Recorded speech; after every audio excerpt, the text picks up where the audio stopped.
And I'm Joe Lamb. Ladies and gentlemen, buckle your seatbelts, keep your arms in the vehicle at all times. Let's talk begins in 5, 4, 3, 2, 1. Enjoy the ride. What's up, Wrestle Talk Podcast? Fans and family, what is going on? Nightmare Jones here once again for another edition of the Wrestle Talk Podcast with Joe and Renee. And oh my goodness, it is going to be a great night as always. We thank you for tuning in. We thank you for listening. For if you're watching live, if you're going to listen to the replay, we definitely thank you. We got a great show now. We got the high shot segment, the shooting shot segment, the Wrestle Talk Podcast Game Show Challenge, the Fantasy Wrestling segment, the Snippets of Truth. We've got Larry Pappas coming on at 7:30, and we've got Chuey Martinez coming on at 8:30. Not sure about this Larry Pappas guy because I don't know. It just seems kind of fishy. But he's coming on. He's going to talk to us, and we're going to see what's going to go on. Ladies and gentlemen, let's go ahead and get the man, the myth, the legend, the man that needs no introduction, the Night Owl.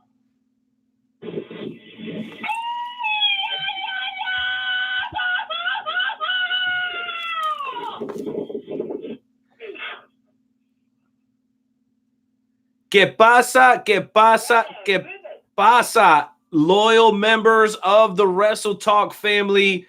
It is I, your boy, the Night Owl, and of course, my partner in crime, Nightmare Jones. We welcome you guys to the show. Joe, that was an excellent rundown, bro. And I'll tell you what, on top of that, here in just a couple of moments, we're going to be getting into the High Spot segment, where we encourage all pro wrestling fans from across the pro wrestling universe to dial that number. It's very, very simple. The number is 657-383-1521. If you're watching AEW, if you're watching NXT, that's okay. We actually would love to get your live reaction. Again, that number is 657-383-1521. We want to hear what's on your mind concerning everything in the world of pro wrestling. Once we get into the High Spot segment, we'll be doing that in just a moment. But before we do, I wanted to give you guys a couple of quick updates, which I think you guys are going to be excited to hear. Number one, former guest Nightmare Jones, Greg Oliver, the owner and creator of Slam Wrestling, which if you guys are like us, we subscribe to Slam. We follow them on social media. They're always one of the best sources for in-depth looks at pro wrestling. Greg Oliver is the guy that founded Slam Wrestling. Guess what? Finally, the man is getting his due. He's a great author. I've got one of his books up on my shelf right now. And what makes me even more excited is that I'm not the only one. Joe, we're not the only ones that know how awesome Greg Oliver is. He's also being recognized by the prestigious Cauliflower Alley Club. That's right. The Cauliflower Alley Club is going to be inducting Greg Oliver in 2020. So, guys, if you love Greg as much as we do, make sure you congratulate him. If you've never heard of him, that's cool. Just type in Slam !Wrestling, and you guys will see the man's been doing it for a long time. He's a fantastic author, and it's about freaking time somebody recognize a man of his skill and talent level. Number two, Jonesy, as far as my area, and I know you'll get a chance to kind of chime in with what's going on with you, but here in KC, it's a very busy week of professional wrestling. We've got Journey Pro KC. We've got the return of Dak Draper. We've got Jeremy Wyatt defending the Gateway Heritage Championship on Thursday night. That's tomorrow night. And Lord willing, your boy will be in the house. I missed the last show due to some personal obligations. I had some family in town. So I haven't been to Journey for about a month and a half. It's been a while. I miss it. I'm anxious to get back there and support Walter and Gabe and everybody else over there, man, that does such a wonderful job. And of course, how could I forget DJ, who is coming off a year since his surgery, his brain surgery. He was dealing with cancer. You guys can go back and look up our episode with DJ Stewart for more, a more in-depth look on his story. But man, Journey Pro has absolutely been on fire. It's the talk of the pro wrestling world in a lot of cases. And we're lucky enough here in my area, Joe, to have it right down the street. And then, of course, this upcoming Saturday, man, Derek Stone, the Midwest legend, defends the KCXW Heavyweight Championship against a former guest as well, the one and only Leo D. That's going to be a hell of a main event, man. And right before that, bro, we're going to get Jay Savage versus Juno Granger, also guys that are former guests of the show. So as far as pro wrestling in my area, it's absolutely on fire. Not to mention that New Breed is right around the corner in December. SICW just had an absolutely fantastic show last weekend, even though I really do not like the volatile Curtis Wow. Glory Pro's got a huge show coming up at the end of December. Absolutely love those guys. And then you can see your boy not only tomorrow and Saturday, but you can also see me the second week of December over at XWE, man. That is my new pro wrestling home. I'm doing the commentary over there. I got my mic situation all settled now, man, and I could not be any more grateful to have an opportunity to be over there calling the action with my partner in crime, dude. So I want you guys to make sure you check out all those wonderful promotions. And if you're not in my area or in Joe's area, then seek out a pro wrestling independent promotion in your area and give them those $15. Trust me, if you love pro wrestling and you've never been to an independent show, you are missing out. So make sure you seek out and support your local independent promotions. And then, Jonesy, the very last thing, as always, man, we got to thank our beautiful sponsors. First and foremost, J Hollywood, Everything Combat, The Conspiracy Farm. It's me speaking to you. That conglomerate of shows has always shown us a lot of love. We're working on getting some things put together for 2020. Trust me, Wrestle Talk Podcast is going nowhere. We're going to only up our game, and we're really committed to upping up, particularly our production come 2020. And a lot of it is going to be with the assistance and the help of our friends over there with Jay Hollywood and the UFC Hall of Famer, Pat Milicic. And then, of course, when we're talking about sponsors, Rathbuns Engraving. I don't know if any of you guys are indulging this evening, but if you are, I highly recommend that the next time that you crack open a beer, that you pour it in to a Wrestle Talk Podcast customized mug. That's right, folks. These are bar quality mugs. Not only do you get the spiffy original Wrestle Talk Podcast logo, but you can also put your name down at the bottom, your wrestling nickname or your girlfriend's name or your name or whatever, man, just like this, $20 plus shipping with your name engraved. Wrestle Talk Podcast mug. You can't go wrong. And we wouldn't make these. We wouldn't have these, Joe, unless it wasn't for Scott Rathbun over at Rathbun's Engraving in Osawatomie, Kansas. We love partnering up with blue collar folks, the folks that are local, folks that are hardworking. This guy makes these out of his own house. He does them right there, and he customizes them to a T. And he's very big on customer service. That's why we continue to do business with Rathbuns Engraving. And then the last but very, very not least is we have a new sponsor, Jonesy. Can I get a little bit of breaking news for the brand new sponsor of the Wrestle Talk Podcast? Because I am very excited about our new sponsor. There it is, ladies and gentlemen. I am proud to announce that the newest sponsor, the newest sponsor of the Wrestle Talk Podcast with Joe and Renee is a place called Retrocade. That's right, a.k.a. Kingcade, right outside of Nordstrom's at the Oak Park Mall in Overland Park, Kansas. That's right, Kingcade or Retrocade is located right outside of Nordstrom's at the Overland Park Mall, which is called the Oak Park Mall. They are now sponsoring the Wrestle Talk Podcast, and we are grateful. They got old school wrestling memorabilia that you won't even find online. So trust me, if you're in the area, you got to make sure that you follow them on social media.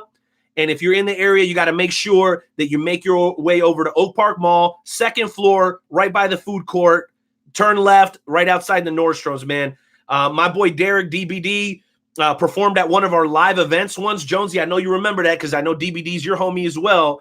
He went ahead and made his dream come true and opened up his own vintage toy shop at the mall. And the thing's been open since Halloween, and these guys are experiencing a huge amount of success, and they know that if they want to continue to project upward, they're going to affiliate themselves with some true blue family and supporters in the Wrestle Talk podcast, man. So huge shout out to them and huge congratulations to us on our newest sponsor, man. I could not be any happier. Again, make sure you guys look them up on social media. That's Kincaid or Retro Crate at the mall right outside of Nordstrom's. Jonesy, before we go any further, bro, I know that was very long-winded, but I had a lot of very important information I had to get out. How excited are you about all the news, but particularly the new sponsorship, dude? You've got to be on fire just like me.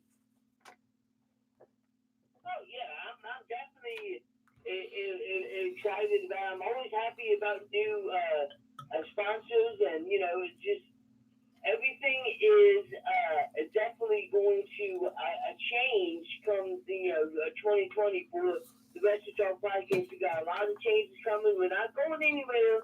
So don't think that come 2020 we're done, because we ain't going anywhere. We've just gotten started. You're damn right. We did just get started. Well, ladies and gentlemen, enough of the advertisement and promotion and the rigmarole and jibber jabber. Let's get into why you guys are here, and that is to talk about professional wrestling. But before we do that, we're going to ask everybody to respectfully remove their caps, place their hands over their hearts as we pay homage to the greatest country on God's green earth. And that's America, damn it.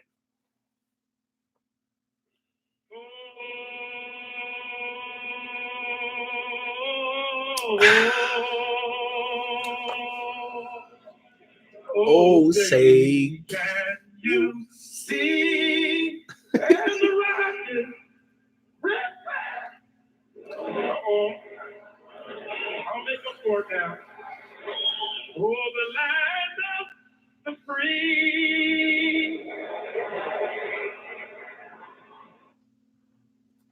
That brings a tear to my eye every single time. Ladies and gentlemen, let's go ahead and get into that high five segment. Intro to me, hit that music one time. Things we have now taking over your radio.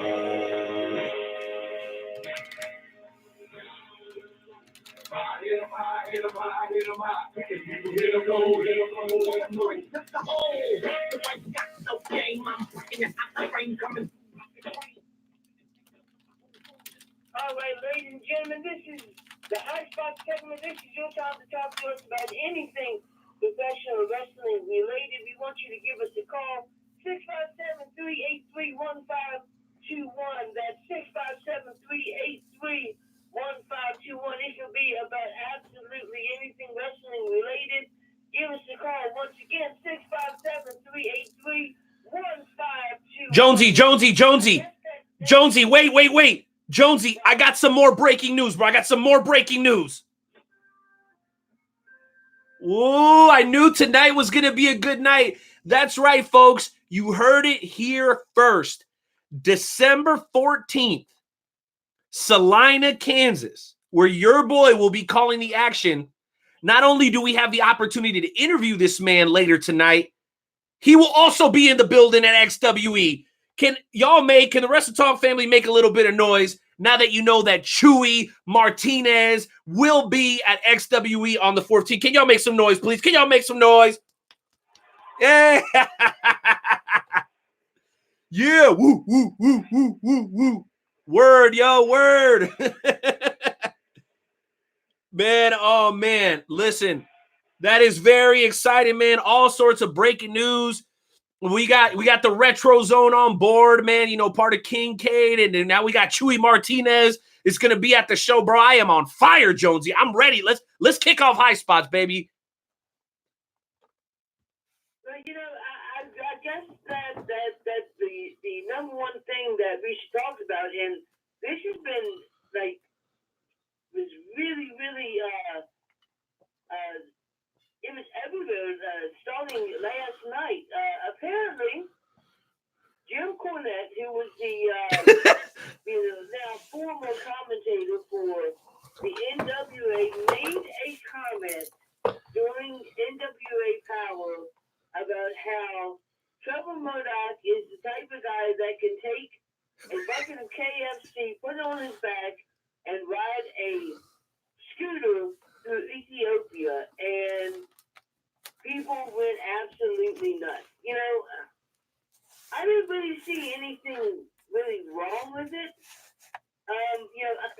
unfortunately, it has to do with the society that we live in, I believe. We seem to be a society that is offended about absolutely everything, right? If you look at somebody the wrong way, they get offended. If you say something, they get offended. You know, it's just, I didn't really see anything wrong with it. Like most people laughed at it. But, you know, it's just, that's how Jim Cornette is. And unfortunately, you know, they had to edit the episode, and Jim Cornette is no longer affiliated with the NWA. And it was absolutely everywhere last night. What are your thoughts, Renee? Dude, you know, I try my hardest when we do these shows. Shout out to my boy Scott watching on YouTube for the first time, man. I'm real proud of you guys and everything you're doing, Scott, man. Love you to death, brother. It takes me back to an old lyric, and I'm probably going to butcher it, so I'll go slow. It goes, every once in a while, we all need an old-fashioned ass whooping where you get your chain, sneakers, and your hat tooken. And that's an old hip-hop line, but there's a lot of truth to it. And what that line to me says is that there's a certain toughness that you have to develop when you're growing up, because if you don't, you never will be able to attain it. I think that speaks a lot to our society where everybody's super duper ultra PC, right? In public, but behind the scenes, they say and do whatever the hell they want, especially behind the keyboard. And to those people who were offended, I'm not criticizing you for taking offense to that. But what I will ask you to do is to take a moment and to understand who Jim Cornette is. Jim Cornette, by definition, is a guy who aims to get a reaction. His job is to get a reaction from the crowd. And sometimes you kind of got to walk a fine line in order to get that reaction. A great comedian, he's passed away. His name is Patrice O'Neal, said once, good jokes and bad jokes all come from the same pool. You just don't know whether it's a good one or a bad one until you take it out of the pool and it dries. You get what I mean? So I thought that, yes, there are some racial undertones there, but does that make Jim Cornette or the people over at NWA racist? Hell no, it doesn't. Okay? Number two, why would Jim Cornette feel obligated to resign?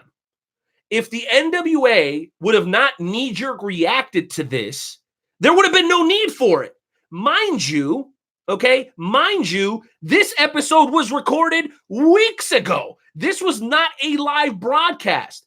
So clearly it made it past the production people. It made it past David Marquez. It made it past Billy Corgan. And none of them thought that there was anything wrong with it. But now all of a sudden that they're getting backlash and that YouTube is being a dick and not letting them on there, now all of a sudden it's a huge issue. And I have a huge issue with that because you got to stand behind your guy. I don't feel like the NWA stood behind Jim Cornette on this. I'm not saying you stand behind his statement because his statement could easily be interpreted as racist, but it wasn't if you know Jim Cornette and what he's all about. And number two was actually freaking hilarious. He was putting over Trevor Murdoch. And you know who wasn't offended? Trevor Murdoch wasn't offended. I just feel like we spend so much time talking these days about how offended the African-American community is. Okay? And for my people that know me, I can speak on it. And you can be mad at me if you want. But my people know me, and I know the black community better than most. Okay? Some cats are just looking for any dumb-ass bullshit to get pissed off about. You love this country, then you love the freedom of speech. If you don't love it, then you don't love the freedom of speech. It's that freaking simple, amigos. It's not that difficult. We go from ACH to Colin Kaepernick and now this bullshit. Jeez freaking Louise. And you know what the most unfortunate part about it is, Wrestle Talk family? They're not going to find somebody better than Jim Cornette to take that spot. Period, point blank. There's nobody better for that job, the NWA color commentator job, than Jim Cornette. And now he's gone because of a bunch of crybabies online. That's how I feel about it. And listen, I know a lot of folks in the Midwest and you know, from West Virginia and stuff watch this show. I know y'all agree with me. I want to hear what you think. I really, really want to hear what the Wrestle Talk fam thinks. One more time, friends. Dial that number. Share this broadcast. Hit the hearts and the thumbs up. It means everything to us. That number is 657-383-1521. Jonesy, what else you got, bro? Oh my goodness, is Yeah, they gonna be mad at me, bro, and I don't give a damn. no. Am I tripping? Am I tripping? No, you are definitely not tripping. I mean, there is so much stuff that we could definitely talk about, and I guess the one thing we should definitely talk about is this whole Survivor Series with NXT and Monday Night Raw and SmackDown. You know, You love the freedom of I'm speech. actually interested. If you don't love it, then you don't love the freedom of I'm speech. interested to see exactly what's going to happen. And I am believing that It's I us. think that Seth Rollins is going to end up turning on Monday Night Raw and going back to NXT. That's what I think.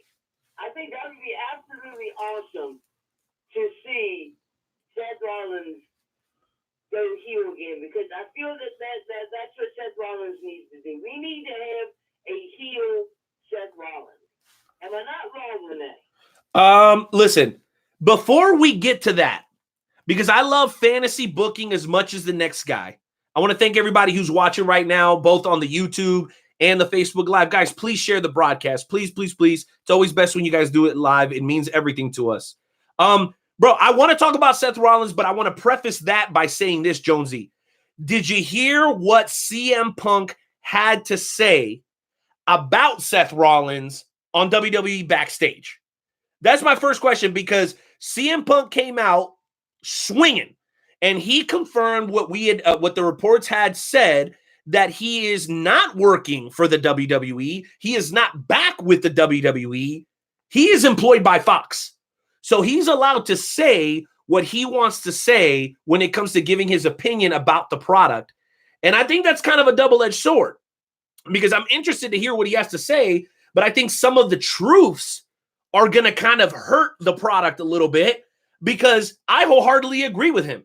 Regardless as to what we're seeing from Seth Rollins on the television, I think he needs to stop tweeting, because what he's doing is he's turning the fan base against him. And he had reached a moment where he was kind of at the epicenter of his popularity, and instead of taking that and going one step higher, he actually took a couple of steps back.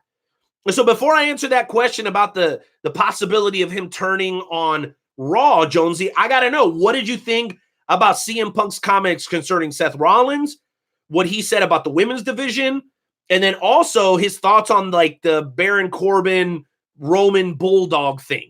All right. Because I'm already starting to see hashtag get off Twitter, Seth. And it was all kicked off by the comments that CM Punk made on WWE Backstage last night, man. What are your thoughts on that? Well, unfortunately, I didn't get to watch it, so I don't really know what he said. I'm going to have to look into that. So I can't really comment on that, because I did not hear what he said, because I have not been able to go back and take a look at it yet. Well, but think about this, Jonesy. I did basically just lay it out for you. He said the women's division is awesome, but they need to stop trying to create a hashtag for every damn thing that they do in the women's division. Stop forcing it on people's throat. He made fun of the bulldog costume, right? The puppy thing that they did on Monday. And then he said Seth should get off Twitter completely. Any thoughts on any of those three things? Okay, so with the women's division, I definitely agree. The women's division is awesome, and they definitely need to stop doing the hashtagging. The Bulldog segment is the only person that I think liked the Bulldog segment was Vince McMahon himself. The report that he was laughing his ass off at it. Oh, that's good shit. That's good shit. I wasn't really a fan of it, but of course, Vince McMahon is also the guy that was totally into the wrestler puke, being a wrestler because of the fact that this guy could literally puke on command. If you watch the beyond the mat that he's sitting there going, he's gonna puke. He's gonna puke. So that's the kind of stuff that Vince McMahon likes. So I can understand why he would like that. And with Seth Rollins, yeah, he definitely needs to stay off of Twitter because it's not doing him any favors, if you ask me. But you have a little breaking news, so. More breaking news tonight. Wow. Actually concerns CM Punk.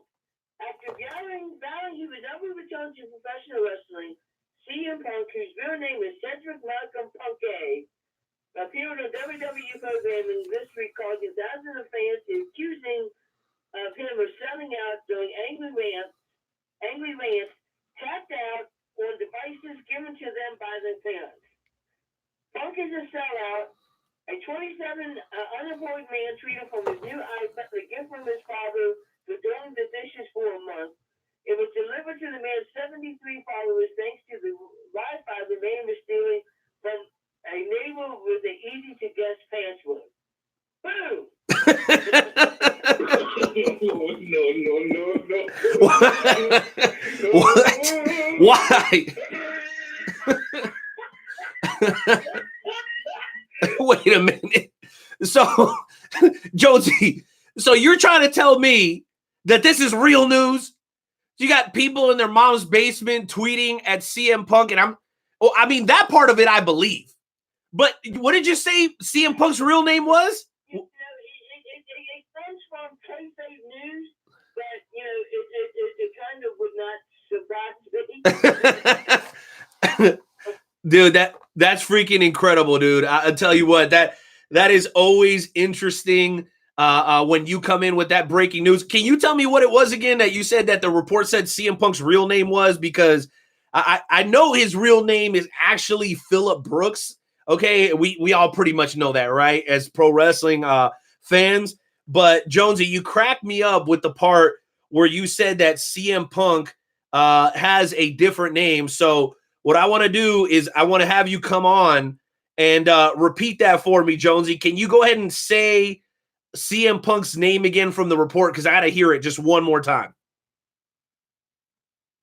It's CM Punk, his real name is Cedric Malcolm Punkay. That's freaking crazy. Oh, I absolutely love it. Well, guys, this is your time, and I do believe we have a couple of callers on hold. But again, I want to remind you guys that we are welcoming in a brand new sponsor this week to the Wrestle Talk podcast, and I could not be any happier. The place is called Retro Zone. It's presented to all of us by Kincaid, because in the store, not only can you buy all this vintage pro wrestling memorabilia in Kansas City, but there are also old school like video games that you can play, like Cruising USA and Miss Pac-Man, and I think we were playing X-Men versus Marvel or something. Like it was crazy, like crazy. There's at least 20 machines set up, and one of them, if I'm not mistaken, because my buddy Scott told me, bro, you can play like 500 games on it. Now they don't always have the 500 games available, but like these guys are doing it big. When you talk about a retro store with vintage toys and arcades, there's no place like Retro Zone. I'm telling you guys. Shout out to my man DBD. Shout out to my boy Scott. Truly an honor to be in business with those guys. That said, I believe we have time for one more caller before we move on to Larry Pappas. Jonesy, can you go ahead and let me know who's on hold and what they want to bring to the table tonight during the shoot and shout segment? Absolutely. All right. So we do have a caller. He calls in just about every week. So, ladies and gentlemen, we got Chris from West Virginia. What's going on, Chris? What you got for us tonight? How you doing? How you doing, guys? Bienvenido. What's up, brother? What you got tonight? No, you know, I want to go back to a little bit of the Bulldog segment with King Corbin. All right. And you know, Joe, you and I were talking back when they were doing the King of the Ring, and I said I just don't think they'll put the crown on Corbin. And he said, dude, I told you they would. By the way, Jonesy called that. Jonesy, you called it weeks ahead of time, and I got to give you credit. You called it, and you were right on the freaking mark, bro. He was. And so now that they have that so much heat that he's getting with being the king. He brings out a dog as a puppet for Roman Reigns, and I think it's. Do I like it as a fan of Roman Reigns? No, but at the same time, as a fan of wrestling, and I understand so much about it, I love it. It's beautiful. That's my take on it. Well, we definitely appreciate those thoughts, Tank. Jonesy, let me jump in on this one real quick. I just want to say this, and Chris, if you have any final thoughts, we'll bring you back on. Listen, you have to remember who they're catering to. Guys, they are catering to a certain demographic, and it ain't anybody that's currently listening to the Wrestle Talk podcast. That's not who they're aiming at. So when you see cornball stuff like that and you're 35, don't look at it as if it was bad creative. Because CM Punk also went on to criticize that segment. Let's keep in mind who they are catering to, ladies and gentlemen. If you don't want to see that kind of bogus nonsense, then watch something else. If you love serious wrestling with hardly any shenanigans, go watch Wait a minute. The guys in New Japan do things with little puppets. No, you can go over to AEW. Oh, wait a minute. They've got people that look like little kids out there wrestling. So, guys, you have to be open-minded. You have to suspend the disbelief. It's no different than it was when you were 12 years old. You have to turn off that switch and just be able to enjoy it. It's that simple. You're overcomplicating it for yourselves. Chris, you want to come back in here with any final thoughts, brother? No, I actually just want to say, dude, what you just pretty much said, I love it, and you're totally correct. So anybody that, Thank you. closes their eyes and are so close-minded, they're not grasping what wrestling is today. Boom, baby. Hell of a call. Well, Jonesy, out of respect to you, man, as the man who started the Wrestle Talk podcast, bro, you got any thoughts on that before we move on to our first featured guest of the evening, Larry Pappas? I mean, I could not agree more. I absolutely agree. Sometimes you kind of got to sit back and realize what the demographic that they are trying to cater to. They're not trying to cater to people that are in their 40s that remember, Hulk Hogan against the Ultimate Warrior. They are catering towards the new generation of professional wrestling fans, the kids that are there with their mom and dad, the kids that are watching it, on TV like we used to do when we were kids, So, they are absolutely, it's you just kind of sit back and just take a look at it in a different perspective than what you normally would. So you hit the nail on the head.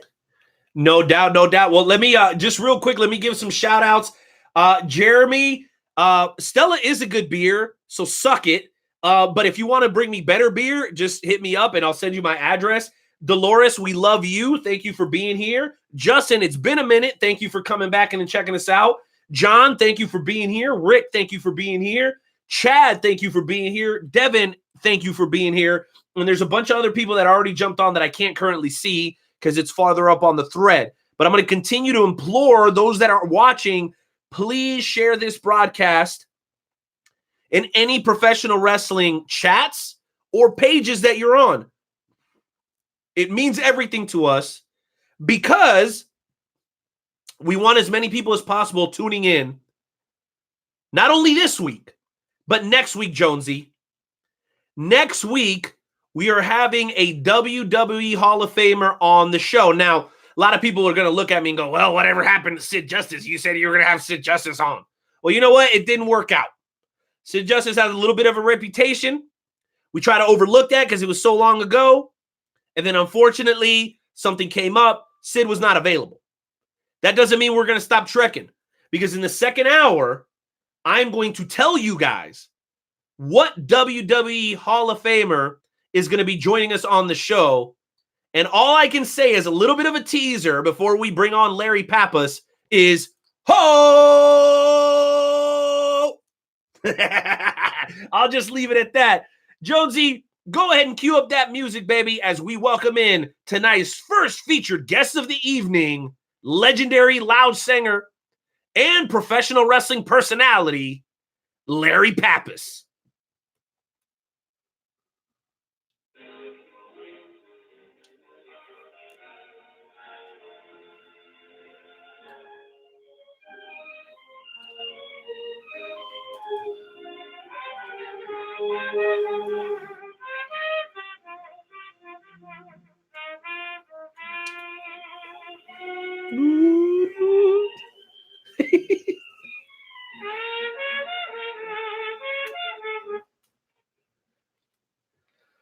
Woo! Ladies and gentlemen, it is our honor, our pleasure to welcome in a man that really needs no introduction. And to be sincere, I had my doubts about Larry because he called into the show a while back and he sounded like my drunk Uncle Juan. But I did my research because I was very intrigued with some of the stories that he was telling. Come to find out, Larry's been around the world of professional wrestling for a long time. He was actually the close personal confidant of some very well-known professional wrestling personalities. But he's best known for his time as a lounge singer at the very famous and notorious PM Crown in Kansas City. Without further ado, ladies and gentlemen, welcome in the one, the only, Larry Pappas. Ray, hey, I want to thank you boys so much for giving me back my life. First and foremost, they're looking good. This laptop you showed me to buy, I ended up buying it so I could see you. But yeah, let's talk wrestling. Let's talk wrestling, Larry. Joe, I'm going to let you kick it off, but before you do, I wanted to say this. So, and Larry, I hope you're okay with me telling the story. So, Larry was he was in a retirement home. Let's call it a retirement home. He was in a retirement home when I kind of dug up the information on him, and apparently he was moved by the interview that we were having a couple of weeks ago. I think it's when we were talking to Tom Pritchard, and I don't know if we helped reignite your passion for pro wrestling, because I know you've got an extensive history in it, Larry, but I'm glad that we could play a big part in that. It's an honor and a pleasure to have you on. It really is. I don't want to interrupt you. Yeah, I mean, 54 years old, I look good. But, back in, when I got big into, when I was doing wrestling, 77, back in Virginia, my good friend, Dan Hack, got out of the Army.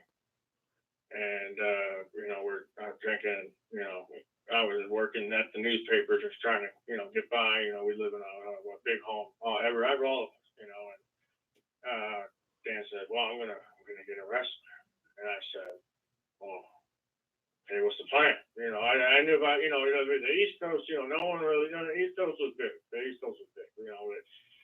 He said, well, I'm gonna go, the Midwest is rising and the South is rising. This is back in the 70s, boys, so we go in and next thing you know, we end up, I said, well, I had nobody, and I had Dan, I wasn't, close to my mom, and, dad died when young, and we went to Kansas City, and the way it worked is, I was singing, because that's what I would do at the nighttime in Virginia, all right, in Stafford, and that's how I would make my money, sing, and he would do it. He would go to work the local halls or whatever, the sort of the parking lots, for his wrestling.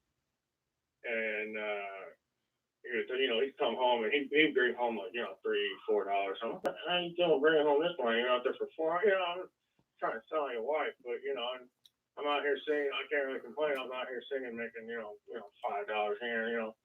But what I would do, he got offered, go Tennessee, and I said, well, hell, because he was saying, I'm going to do the road life, we're going to go to Tennessee, we all live in a van, we're going to go here in this city, that's it. I said, well, Danny boy, I said, I don't got nobody, and I can't make it on my own. I said, so this is what we need to do. I said, why don't I just hop on a bus, I'll pay my way. When you guys stop, I'll just hit a couple of clubs in the local area and try to make $20 a pop, sing. And it got to the point where, if they go to, let's say, the Green Meadows Elementary School Hall, I'd go up to, the promoter, I'd say, hey, my name's, Larry Pappas, and do you need someone to sing the national anthem for me? And he said, well, we don't really do that. And I said, well, you're talking about? Worried about the people. That's the next night, and he's like, okay, hold on. And I'm saying, that man right there's a veteran and fought for this country. And I'm looking at Dan, because, he's in the Army. And okay, hold on, sorry. You got probably veterans. And, next thing you know, Dan, on the mid card of the show, and I'm singing the national anthem, and everything's cool. And, that's how I got my name, was, people realize I don't mean no harm. But if I feel you disrespect, we'll call you out. So yeah, that's how we did my thing, and next thing you know, we come back, Kansas City, where we're at, and we're trying to, at this point, gosh, we did that for 2 years. But at this point, now we come back to Kansas City, and we're working there, and March of '79, I'll never forget. There was Roberto. And he teamed up with Frank. And I knew Frank for a long time, but gosh, I'll never forget Roberto. Gosh, I mean, how tall was he? Give me a stat, 7'3". And gosh, well, I mean, everybody knows him as Andre the Giant. Okay. So here's a story about me and Andre. I got you. Whoa. Let me stop you, Larry. Let me, and I apologize for interrupting. So. First of all, I want Joe to go ahead and jump in with any questions he might have right after this story. But and I want to also be very fair with everybody. So Larry does his best to communicate. I know it can be a little rough, but just listen very closely. And I learned just in a few conversations with Larry, and I know we're just getting to know each other, bro. Trust me, you guys wanted to. Some of this stuff, and it took me a while to be like, okay, yeah, but. So you're talking about starting as a lounge singer or being a singer and getting booked, to sing the national anthem and to kind of, paying your way through down the road with your buddy.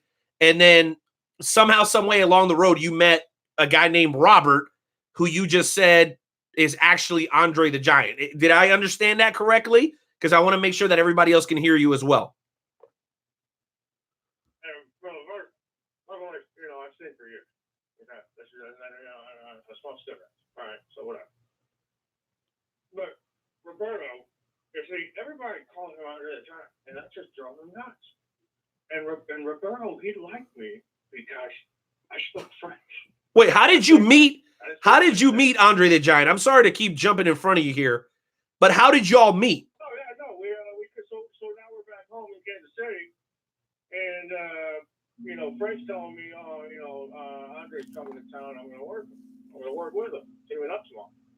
Oh, I see. So this is in '79, and going in, and I'm reading him, and I said, oh, Andre, and he just he gave me he gave me a fake smile, and see him changing, and nobody wants to talk to him. I just I don't know if I came off wrong or I was nervous, but I could just see some hurt in his eyes, and walking in there, and I said, hey kid, they're both first and foremost, they try to tell things. Apparently you don't go where Andre's which was a curtain back then, just, he had the whole place to himself. And I just walked in there and I just said, hey, young man, I said, I think we got off the wrong foot. I said, my name's Larry. And, and he said, oh, no, so you're nice. He said, everyone calls me Andre the Giant. And I said, well, I'm looking down and I had my old Zippo because I'm nervous and I start twitching my Zippo and it was an old friend that, that gave it to me, on a poker bet, and at the bottom of it had his name. It said Roberto. And I said, well, how about I just call you Roberto?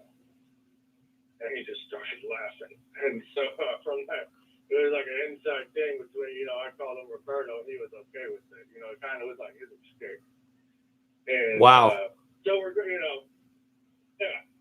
So, that was the first time, meeting him, and, whenever, we exchanged, because he was on the road a lot, but, I gave him the number, because at this time, I just got my big break at the Crown, and, yeah, the wrestlers knew about it. Well, all I can say is, wow.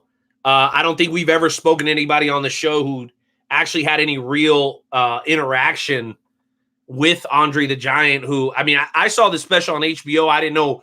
I mean, you know him as, he fought Hogan and, he went undefeated 10 years. You hear all that stuff as a wrestling fan, but I never actually talked to anybody who talked to Andre the Giant. So let me do this, Larry. And I know you haven't done a whole lot of stuff publicly for a while, but let me throw it over to Joe. Joe, if you want to jump in here with Larry, dude, I think he's extremely entertaining, very informative, and it's got some awesome stories.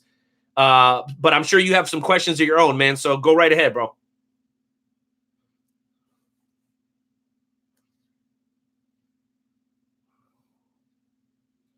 Nightmare Jones, are you there?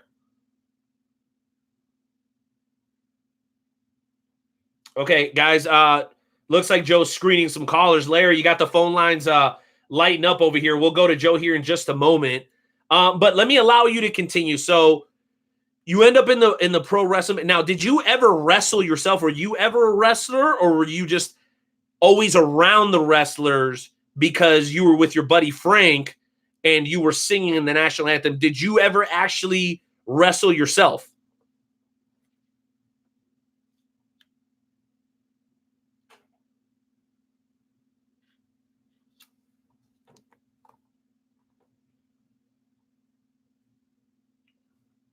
Larry, can you hear me, buddy? Hello?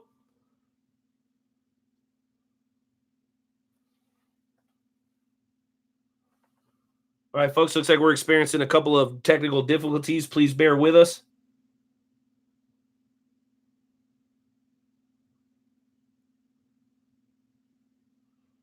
Looks like everything's working fine. All right, so what are you talking about? 11. I said, look, I need to get back to Kansas City. I just lost all my money. And I said, I have nothing. I said, I got the clothes up my back. So he said, all right. So I went to the airport, and he got me a ticket because they had a show there in May, like that following Sunday, in the Kemper Arena.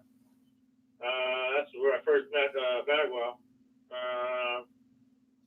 But then I was there at the crowd after that for the 2000s. It was just a blur.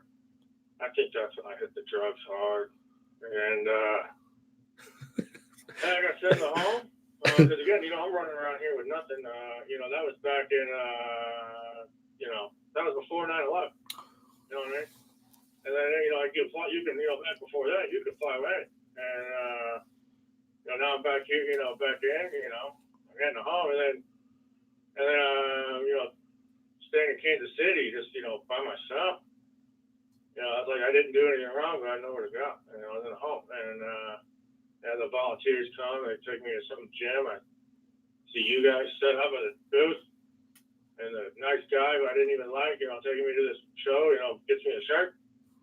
And then I follow you on the YouTube. And then you start talking about wrestling. And then when you're wrong, it took me much time, I stopped everything. I shut down. I didn't want to do nothing. That fire, it took everything from me. It took my soul, took everything. And I don't know what it was when you were talking that night, but you were wrong. And it was like the fire, the ashes just rekindled. And I tell you what, that's the thing. People, that's different.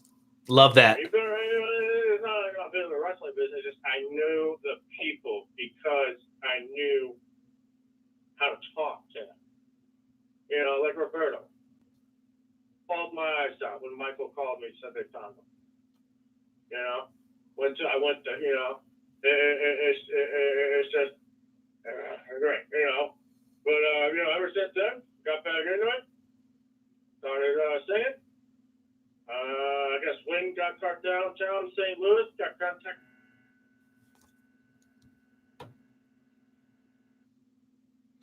All right, guys, the interview with Larry Pappas will continue. I am having some technical difficulties on my side. It's the cost of doing live radio, folks. Stay tuned. We're going to reconnect here in just a moment, and we'll go ahead and keep the party rolling. Welcome to Blog Talk Radio. We'll be able to listen to the show. Guns and Hoses.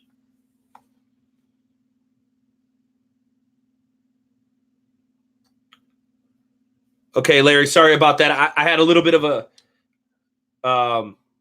Larry, sorry about that. I had a little bit of a connection issue. I am back with you. Joe, are you with us, brother? I know you've been anxious to get on and talk to Larry. We've been having some technical issues on my side, so I apologize.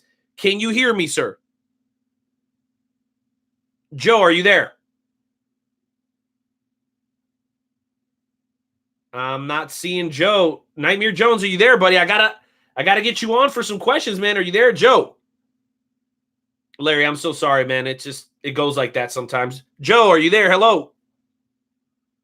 All right, I'm gonna try one more time. Joe, are you with us? Joey. Oh, dear goodness.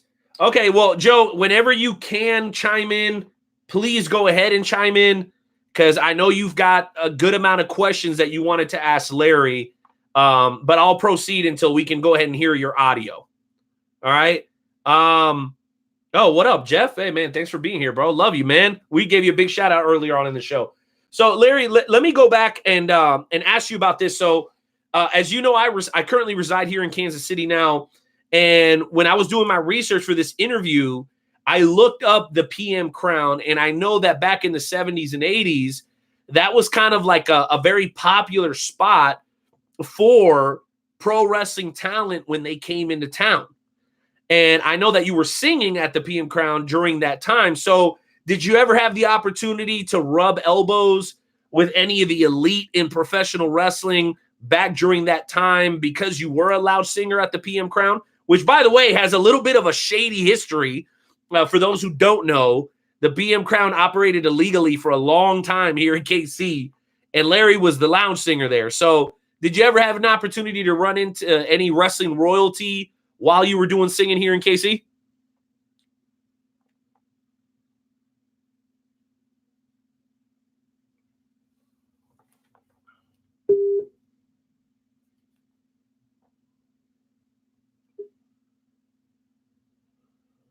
Hello? Larry, are you with us, man? I can hear you. Go ahead.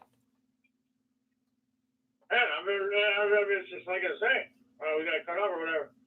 I was there talking for a minute. You just put me back on. So what was your question? Well, my question is, I know you worked at the PM Crown in the late 70s, early 80s, and I imagine that when some of the big wrestling promotions came into town, that maybe some of the wrestlers would frequent the PM Crown, which, like I was saying before, has a little bit of a shady history. So did you ever get a chance to rub elbows with any other famous wrestlers when you were singing at the PM Crown? I was saying, Roberto. First time I saw him, the March in '79, when he teamed up with Frank. And, after I, called him, told him the name Roberto, we went back to the Crown. I sang for him. I sang all in French for him that night. He drank up the whole bar. It was a week's worth of bar that stocked up. And he drank it up that night. So those stories. Let me ask you this: those stories about Andre the Giant being able to drink like 30 beers and 3 bottles of wine, all that's true? Oh, it was all true. I'm just saying, being firsthand, he paid a tab, and that's why the owner loved him. Because all these guys would come in, and people would come in and just want to, drink with them, and they'd talk and live it up. But, we were different. Because Roberto, he had my whole back area. And it was just me and him and a couple, 3 people. And we just sit there and, just talk or play cards or whatever. It wasn't, people wanting to try to, the crown petting to, And, so Roberto, he would drink it up. And he had money. And he dropped. Well, I can imagine. Yeah, so. One of the biggest stars in pro wrestling history, man. That is pretty awesome. I got all these stories in my book coming up. Larry Pappas and Pro Wrestling, Behind the Scenes, of the Curtain of the Scenes, Volume 1, encrypted. Dude, that's pretty incredible. I can't wait to get an opportunity to read it. Joe, are you back with us, man? I don't know what's going on. I keep trying to bring you on and I can't hear your voice. So I'm just trying to figure out if you're going to jump in here with a question. There you are. Hey, Joe is back. Now, Larry, I'm going to go ahead and tell you this. Joe is very skeptical of some of the stuff that you're saying, just like I was when I first got an opportunity to talk with you. That we all know, and just we were talking about this earlier, like, so clearly Robert is not Andre the Giant's real name, but that's what you call him. So, Joe, jump on in here with any questions, bro, because I had the similar questions to you about Larry initially, but then he started telling these stories, and I'm like, yo, this stuff seems pretty dope. So we had to have him on. Joe. People, that's fine, but look, the XFL contacted me. They want me to sing for them. Al Main contacted me. She wants to come here and sing with me again. Guns and Hoses contacted me. They want me to sing the national anthem next week. So I told them, you drive me out there, okay? Put me in a room, okay? Give me a couple meal vouchers, okay? I'll sing. No problem singing. I just want you to take care of me. All right. Well, Joe, why don't you jump on in here with Larry Pappas, man? There's just so many questions that I could ask. So you obviously have sung everywhere. Do you still sing at wrestling shows? Like, are you still singing the national anthem at wrestling shows? Haven't been asked. Huh? Well, that's a shame. I have not been asked.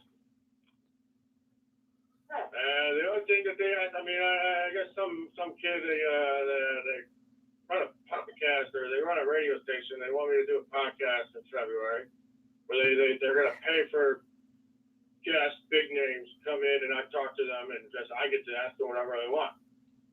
They can't fire me. They're hiring me to do it. So it's like if they bring me Savage, even though he's dead, I'll ask them, why did you beat Elizabeth? Questions like that. But we're going to bring other people. So, no one's contacted me, but maybe they will. I'll never turn it down. And you got to realize something right now. Before any of you guys message me, okay? I've seen the national anthem at Kemper Arena, okay? I've seen the national anthem at MGA Grimm, okay? Larry Pappas is never too good for anything, but the days of the bingo hall are over. So if your show brings in only 15 people, you can ask me to come watch. I ain't singing, unless they ask me, nicely. And then I'll do it for free. Okay, well, Joe, what else you got, man? I'm just very intrigued. And by the way, the real name of, and I don't know why you called him Robert. I'm just Andre the Giant's real name is Andre Rene Ruzimov. That's his real name. Whoa.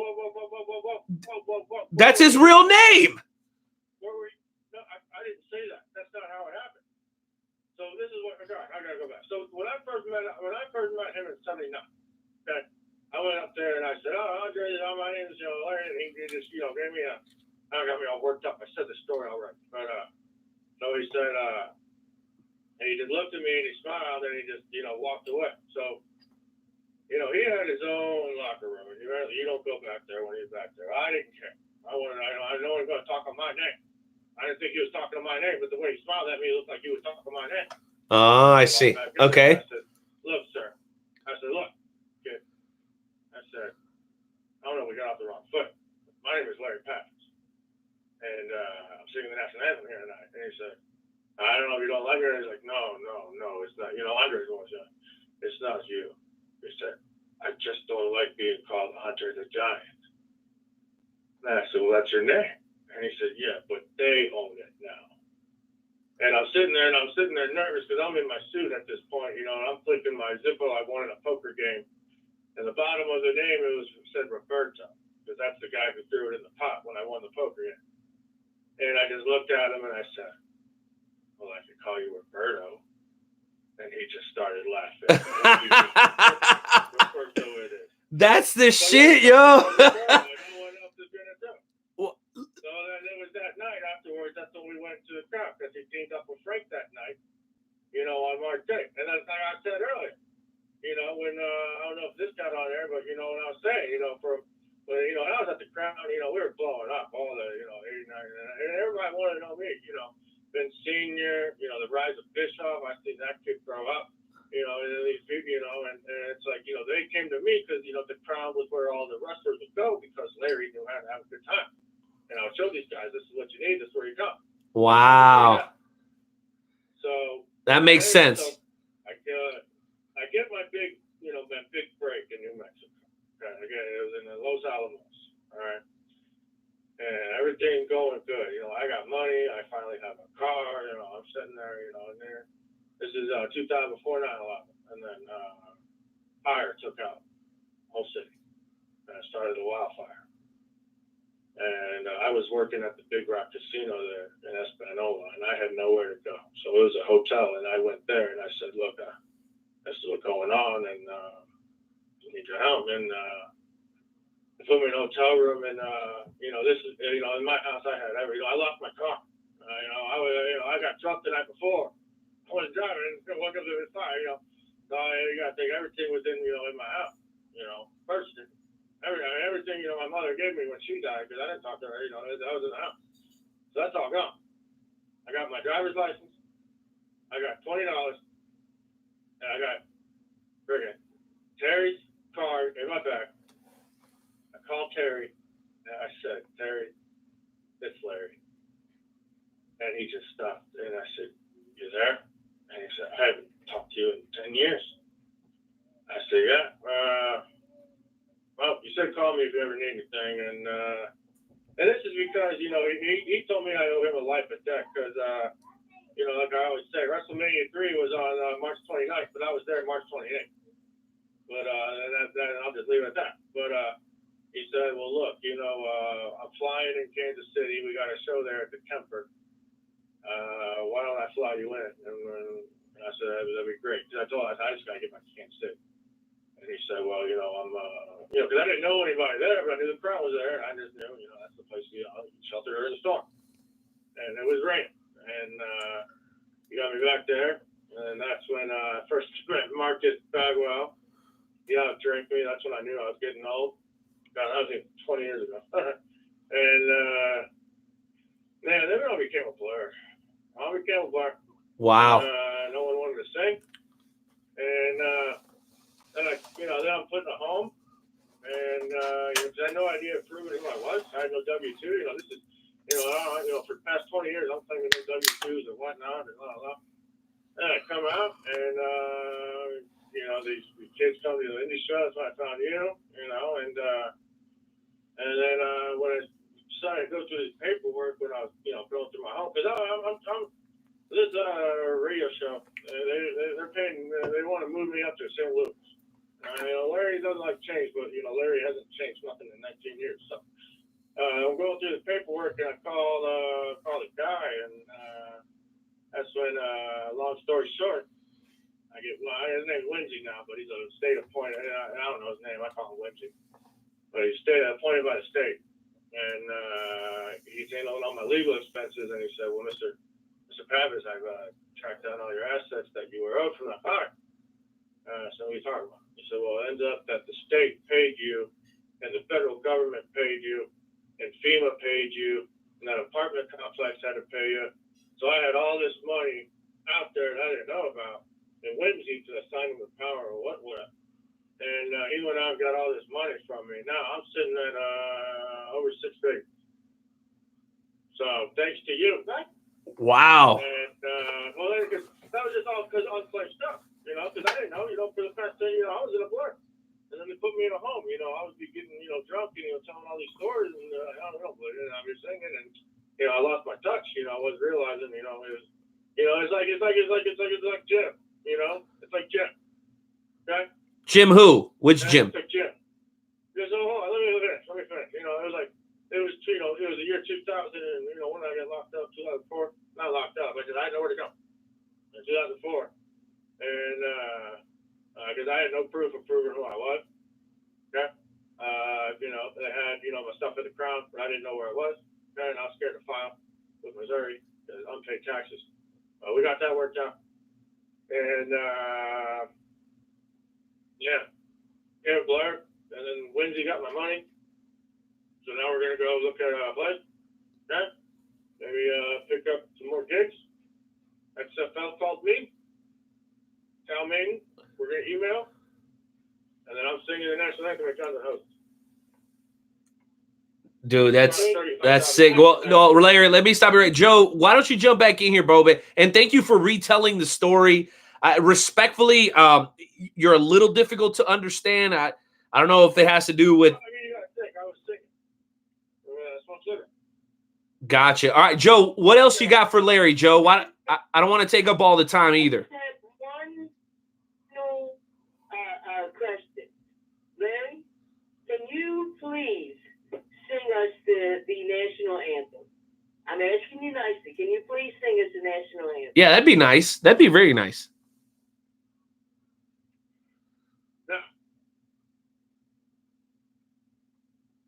No? There you go. No? This is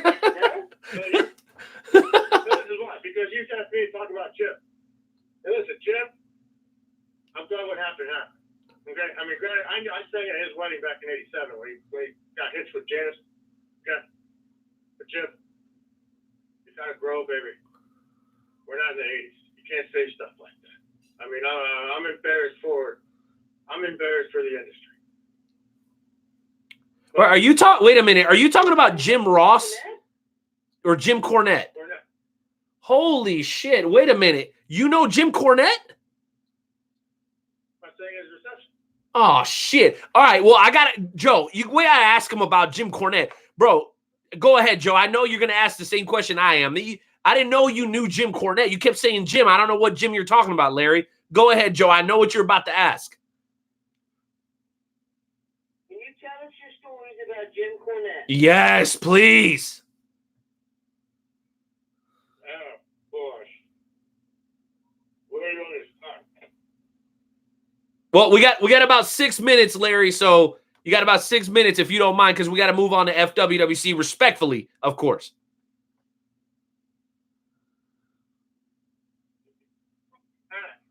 First of all, Jim.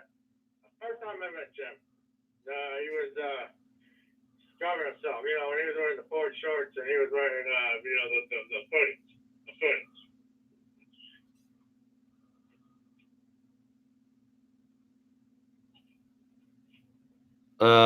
Okay. Is that it? No, and then when he was going there, he was really full of himself. But the thing that I'll never forget, and he would like to pull pranks on people. And that really bothered me because that looked to me as a bully. So I said, you know what? I'm going to get Jim. So Jim had this ritual every night before he'd come out. He'd brush his teeth, and he would boil vinegar throughout his little area, and then he would go perform. Boil vinegar? What the hell? That's what he would do. What the hell? I went to Roberto and I said, hey, did you pee yet?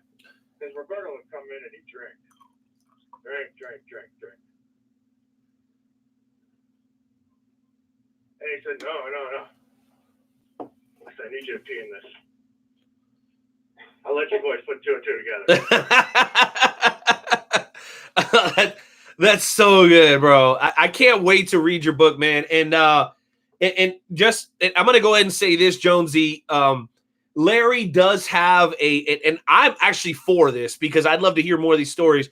I know you said that in February you're planning on like starting your own show, and I highly encourage it. Right. So That's right. And Whimsy said he talked to you. yes, I'll announce it, but you're coming up with, I believe, yes, I would love to be there. on the first show. Yeah, I would love to be there. And are you guys going to go ahead and stick with the name that you told me about? Are you guys going to go with Larry Pappas versus the People? That's what I remember us talking about that. I didn't know if you were going to stick with that. Mm-hmm.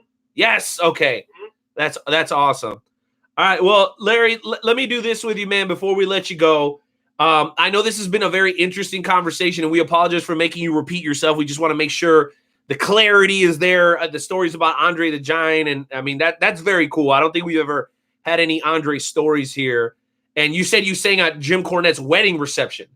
So that's pretty dope too. That is pretty dope. But, you know, what we like to do here on the Wrestle Talk podcast is make sure that everybody goes through a little bit of a therapeutic session. We call it the shoot and shout segment, where each one of us gets about 30 seconds to just go off about anything that's bothering us. It can be wrestling related. It doesn't have to be wrestling related. All we need you to do, Larry, is to bring the passion and the fire. Will you join us for tonight's edition of the Shoot and Shout segment? You told me not to scream and shout. No, not that kind of shot. The Shoot and Shout.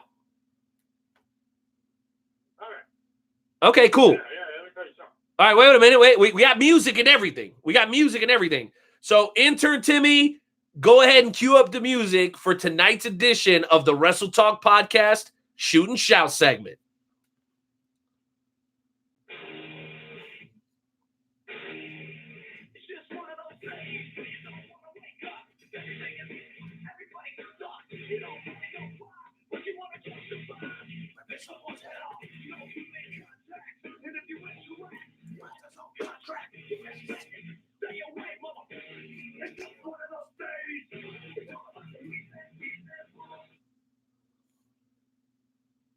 All right, who's going first? I'll go first. I'm ready. Ladies and gentlemen, I'm gonna keep my shoot and shout short and sweet. If you have a problem with something somebody says and it doesn't affect your livelihood, then chill the hell out. People are out here losing their jobs because of oversensitive babies on social media. Now, I'm not going to go as far as to say that I'm not going to watch NWA anymore because Jim Cornette resigned. No, I love NWA and I will continue to support them. And as a matter of fact, we got some NWA interviews coming up in the next couple of weeks. As you guys know, we had Thunder Rosa on the show a couple of weeks ago. We've had Trevor Murdoch on the show. So we got love for NWA. But the bottom line is this. If you love what you love and somebody says something that offends you and it doesn't take food off of your kid's plate, it doesn't make you short on the rent, then just chill the hell out. Jeez Louise, why is everybody got to be up in arms about everything these days? You ever heard the story of the little boy who cried wolf? You cry and bitch so much that when you're actually crying and bitching about something noteworthy, nobody gives a shit.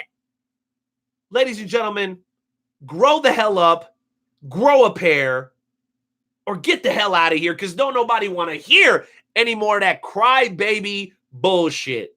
That's my shoot and shout tonight. Jonesy, you're up next.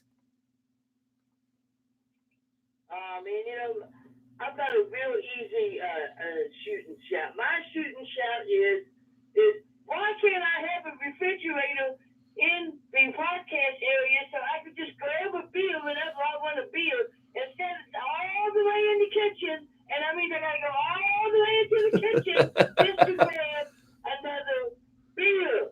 I need another beer, but I don't want to go all the way into the kitchen because I'm lazy. That's my shoot. That's a good one, bro. That's a good one. Yo, Go ahead, Larry, close us out on tonight's edition of the Shoot and Shout segment. What do you got? That's my problem. I'm not watching AEW. I cannot sit here and pay my cable bill, okay? Just so I can come on, okay? And watch a bunch of dudes, okay? Act like Circus Olay. No more flips. No more kicks. I've seen more kicks in a soccer game. Whatever the joke is. I'm done. Larry Pat. Absolutely everything wrong. AEW. Absolutely everything wrong. Yes. I'm done with NXT. I'm sitting in more bigger arenas than that Florida shithole. And you know what?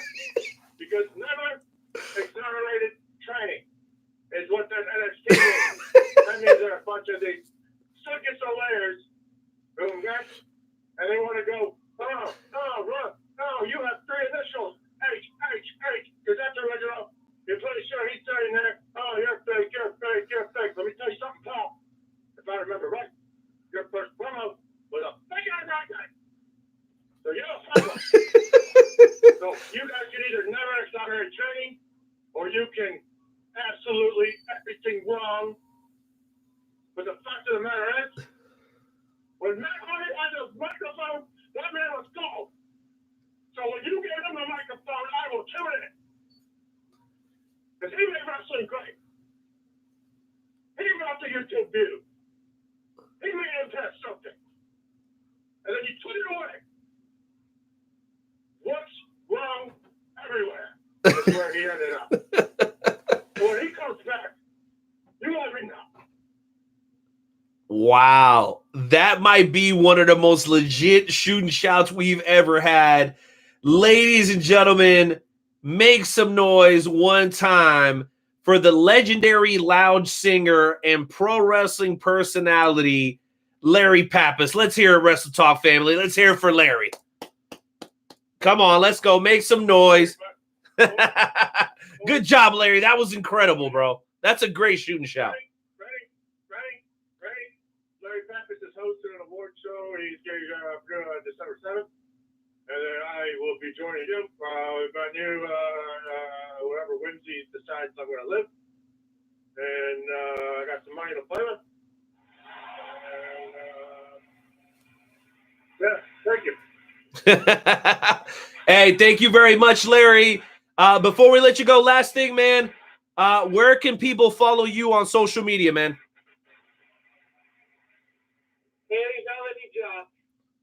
Oh, he's gone. That's up, man. I'm going to go ahead and get that information for you guys and share it on all our social media platforms.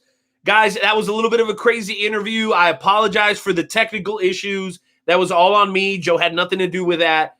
But Jonesy, man, I told you this guy Larry was legit. He's a little, between you and me and everybody else listening, he's a little wild. I think he maybe had a little bit too much fun in the late 70s, early 80s, if you get what I'm saying.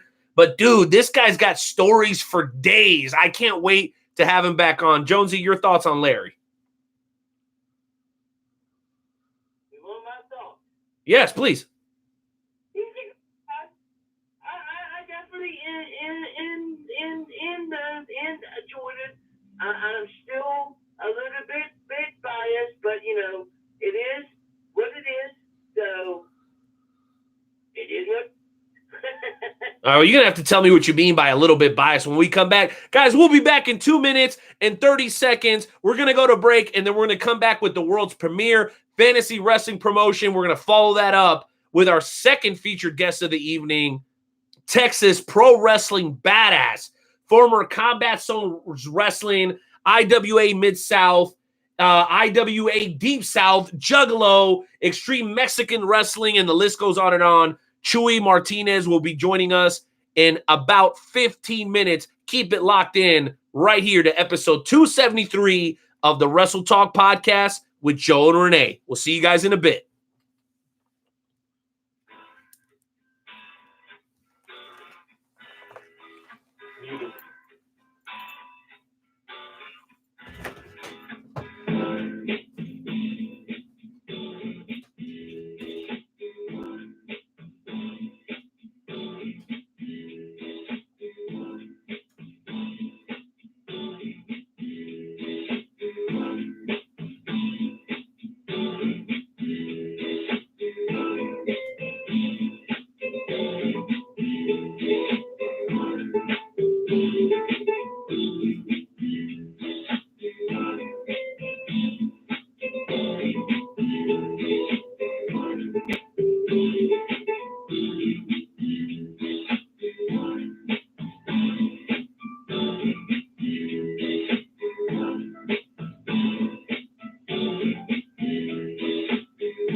What up? Night Out. Nightmare Jones. What up, Wrestle Talk fam? Do it for y'all. Check me out. Kick in the door, waving the 4-4. Even them haters can't hate us no more. To unlock your door, cause we got some more. Every Wednesday we here, keeping it raw. Night Out, Nightmare Jones, and all the best jets. Like a double barrel pointed right at your chest. Wrestle Talk Podcast.com. Smashing and killing it like the night of the prom. We are back. We are back, ladies and gentlemen, with episode 273 of the Wrestle Talk podcast. I want to thank Larry Pappas for coming in and entertaining us for about 35 minutes there. Some incredible stories. And again, want to apologize to everybody for the crappy audio. Part of the reason that we're committed to upping our production quality in 2020, bear with us. For anybody who does anything similar to this, you know that it can be very expensive. So we're doing our very best to kind of progress little by little. As you guys can see, the stream quality is better than it used to be. That was one thing we want to make sure we took care of for you guys. But if you want to help us so that we can continue bringing you some of the very best interviews in the professional wrestling world, I want to encourage you to make your way over to WrestleTalkPodcast.com. Go over to the merch booth and shoot us a message letting us know that you want to start customizing your very own Wrestle Talk podcast mug. We're not going to ask you for donations. We don't want anything for free. But what we do want to do is take that money and reinvest it into the Wrestle Talk podcast so we can continue to have amazing interviews like the one that you just heard and the one that's coming up here in about 10 minutes with Chuey Martinez. All that said, we've got Nightmare Jones, the FFHC of Blue Brand. We've got the Undisputed Legends champion / tag team champion of Blue Brand, Daniel Grimm, all on hold. But before we get to those folks, I would be remiss if I didn't bring on a guy who we haven't heard from in just a little while. I'm talking about a guy who is in charge of FWWC Red Brand, the general manager, La Familia's very own Marcus Mayhem. Good evening, FWWC Universe. Mr. Renee, Mr. Joe, what's going on tonight? Well, we're doing good. Joe is no longer co-hosting this segment because of all the La Familia bias. If you listen more frequently, you might know that. So you're basically just stuck with me, Mayhem. What's on your mind? Make it snappy. See, first of all, you don't rush greatness. But since you asked, I have a special announcement to make. Okay. We all seen the promos. We've heard about the big news about Otta relinquishing the UHC. Now, by his authority, because he's out taking care of business, prepping for FWWC Survivor Series, I will relay a message from him. He has chosen to duke it out this Sunday for the Universal Heavyweight Championship on Red Brand. And I have to personally say, it really just shows, how much he likes to give back. Hunter's always shown in a bad light, like he's just a bad guy. This is him showing that he does give back. He does put back into the well. So this Sunday, at FWWC Survivor Series for the UHC Championship, it will be the Bishop versus the Indestructible Voorhees. Whoa, that is absolutely huge news. So you're telling me, and I'm a little bit surprised, and whenever you say that he's so generous and this and that, that's not something that I immediately correlate back to El Mata Ratas, but the fact that he relinquished the Universal Championship and is now giving two hardworking guys like Voorhees and Bishop the opportunity, I got to admit, Mayhem, I can't find any fault in that. That's a pretty damn good call by him. You cannot find any fault. Because he is doing something for the ungrateful people in the FWWC. You see, El Mata doesn't have to do anything. He doesn't owe anybody anything. But he is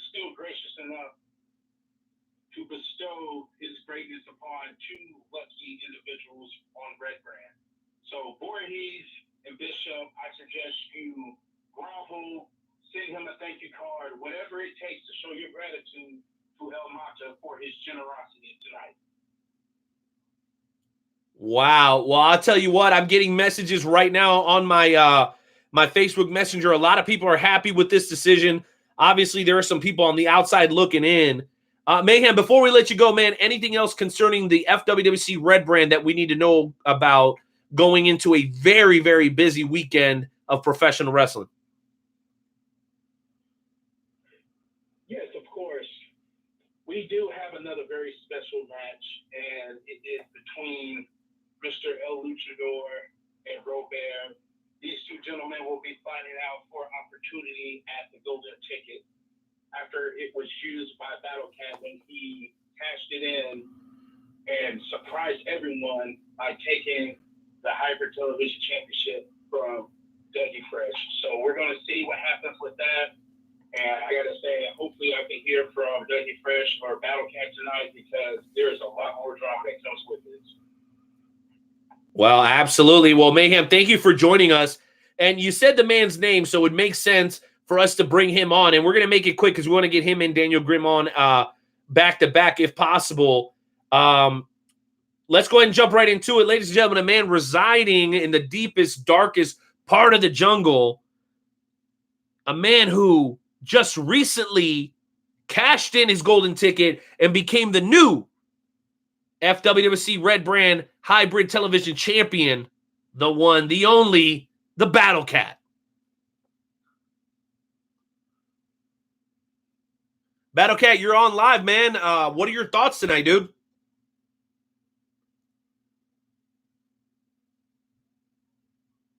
All right, apparently we've lost Battle Cat, ladies and gentlemen. We're going to jump right over to the dual champion. That's right, folks. I'm talking about a guy representing Blue Brand to the fullest, proud member of the Saviors of Funk, one half of the FWWC Undisputed Tag Team Champions, and also Legends Champion, the one, the only, Daniel Grimm. Oh, how we going, Night Owl? Going pretty good, Daniel. You've been on fire. You got a huge weekend ahead of you. You had a little bit of a rough go this past Monday, but I know that's not going to slow you down, dude. Why don't you go ahead and quickly tell us what's on your mind tonight? Well, more gold. Typically, that one that guy Marcus seems to get on his knees for. That hardcore title. Can't wait to add that to my collection.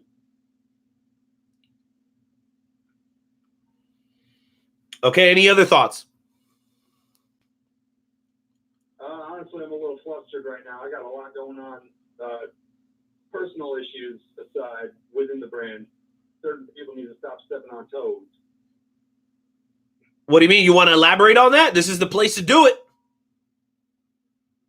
We got a few people that I named them in my promo before, Sith and Common Man. They seem to have this issue that I'm handed everything just because I took a few weeks hiatus, which I thought I rightfully earned. But they want to get in their ass about some issues that don't concern them. All right, and do you have anything planned to address it? I got more words coming. Just watch the page. Okay, will do. Ladies and gentlemen, your current FWWC Undisputed Legends Champion, also FWWC Co-Heavyweight Tag Team Champion of the World, Daniel Grimm. We got time for one more caller, then we got to move on to my compadre Chuey Martinez. No relation. Tank Westbrook, the top guy on the Blue Brand, FWWC Blue. Tank, please go ahead and close out this segment with a little bit of common sense, because up to this point, and I love Daniel Grimm, Battle Cat basically just came up short, and Marcus Mayhem just straight up annoys me. So can you close this out with some positive words, please? Oh, I can definitely can. How you doing right now? I'm doing good, man. Great to have you. Hey, so I don't know if you've been paying attention. I like to give back, and I like to, for everybody that loves me and has helped me succeed here in FWWC, I like to help them out. So actually requesting your presence Okay. on the FWWC SmackDown Live challenges. Okay. I'd like to be present in the ring when I sign the contract to face Hardcore Hawks. Now, that's fine. If you decline, that's fine. I'll be there. I'll be there. But well, I'd like you also to know that Hardcore Hawks is decided to, because I'm bringing you, he's going to bring Amaka. Just want you to know he will be there, but it's okay. There will not be any fist thrown, and if so, I got your back. All right. Well, I love to hear that, man. I want to share my thoughts because I think you're doing a great job as the FWWC Blue Brand Champion. We are running a little short on time, so let me just go ahead and say this so we can. Oh, no. Damn it. Oh, not again. Every single time. Nightmare Jones, why do you have to do this? Listen, Chewy is already in the bullpen. He's ready to fire off some strikes and close the game out. But here you are showing up again, once again interrupting a valuable guest. What? What? What? What? I'm about to speak. Who gives a crap? Just hurry up. I don't know why I haven't been invited to the wedding of Tank and the Night Owl. That's what I want to know. Where is my invitation to the wedding of Tank Westbrook and the Night Owl? Every single week I have to sit here and I have to hear Tank go, "Oh, Night Owl, thank you so much for allowing me to come onto the podcast. Night Owl, can you please do me a favor and please come join me in the ring on Friday when I sign my contract? He might as well get on his knees in front of you." I can't say it. On live radio, I cannot. Yes, you can. Yes. You know what, Nightmare Jones? You know what? You know what, Nightmare Jones? I am still speaking, sir. The Tank Westbrook that we know is a beast. Not this tree-hugging, loving guy that wants everybody's respect because he needs respect in order to do anything in the FWWC. Oh, he needs that respect so that he can be,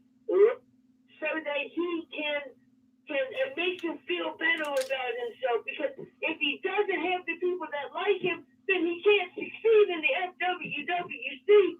And without the likes, Tank Westbrook is literally nothing. Oh, yeah. You know what, Nightmare Jones? I'm going to give Tank Westbrook an opportunity to come back on here and put you in your damn place, because every single week you want to interrupt the man, a man who's a champion, a guy who's been getting things done while you've been cutting one promo every 6 weeks. Tank Westbrook, put this man in his place right now. Tell him you're not playing. Nightmare Jones, I understand where you might not understand where I'm coming from. But let me tell you, I don't need your approval. But you can love me. Love me for who I am and what I've done. You see, tomorrow, Thursday, in my hometown, I am doing a signing here locally for all of the Tank Westbrook fans. Come out to Martinsburg, West Virginia, and you will be getting an autograph signature from me. The people that love me, see, Nightmare Jones, you are someone who has hatred, and you need to let it go. It's true. You need to put it in the past. It's true. Love for the FWWC is where it is. Thank you so much, Tank. And you know what, Nightmare Jones? All I got to say is this. You're not half the man. You're not half the man that Tank Westbrook is. That's why you got to cut him off and hit those stupid drops when he comes on. You know why? Because you're trying to mask the truth. You won't let him speak for himself, right? You want to cut him off and try to embarrass him, because you know if people hear what he has to say, you're going to be the one that's embarrassed and cut off. That's why you keep doing it. Admit it. Like I said, where is my invite to the wedding of Tank Westbrook and the Oh, shut up. I'm done with you already. All right, we're done. We're done with that. Ladies and gentlemen, if you enjoyed that segment, and I know it's a little crazy like the rest of tonight's show has been, please do us a favor and visit the WrestleTalkPodcast.com. Go on over to the Fantasy Wrestling tab, click it, hit the link that takes you to the Facebook page.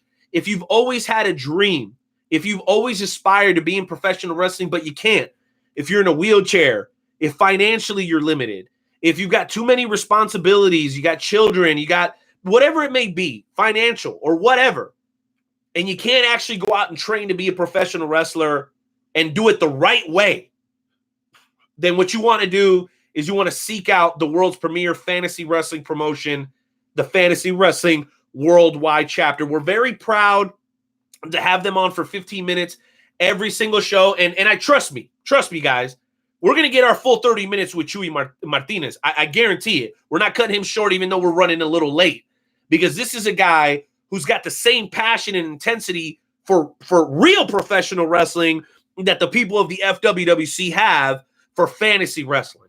So with that said, let me thank everybody of the Fantasy Wrestling Worldwide Chapter for calling in. You guys brought some real heat tonight, and I really appreciate that, because we are going into one of the biggest weekends in pro wrestling, and that is Survivor Series weekend, including War Games on Saturday. Again, more information available to you guys right there at WrestleTalkPodcast.com.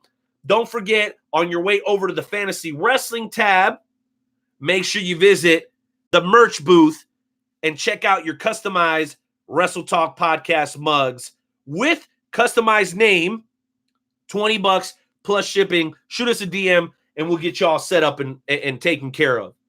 All that said, Nightmare Jones, are you back? Because it is time for our second featured guest of the evening. This dude cut some of the illest promos in the game. I went and I checked his profile, bro. This dude is cutting on everybody, bro. He's worked with some of the best promotions in the world. He's been to Mexico City. He's been out to the East Coast. He's doing big things in Texas. And tonight, he's invading the Wrestle Talk podcast with Joe and Renee. Jonesy, before we bring him on, bro, tell me how excited you are to talk to Chuey Martinez. Oh, my goodness, I am so excited to talk to Chuey because, number one, he is one half of the Juggalo Championship Wrestling Tag Team Champions. And if you know anything about Nightmare Jones, then you know that I am down with the clown. I am everything about I have seen him in concert multiple times. So anybody that is involved in Juggalo Championship Wrestling is a guy that is near and dear to my heart. So ladies and gentlemen, it is my honor to introduce to you Chuey motherfucking Martinez. Woo!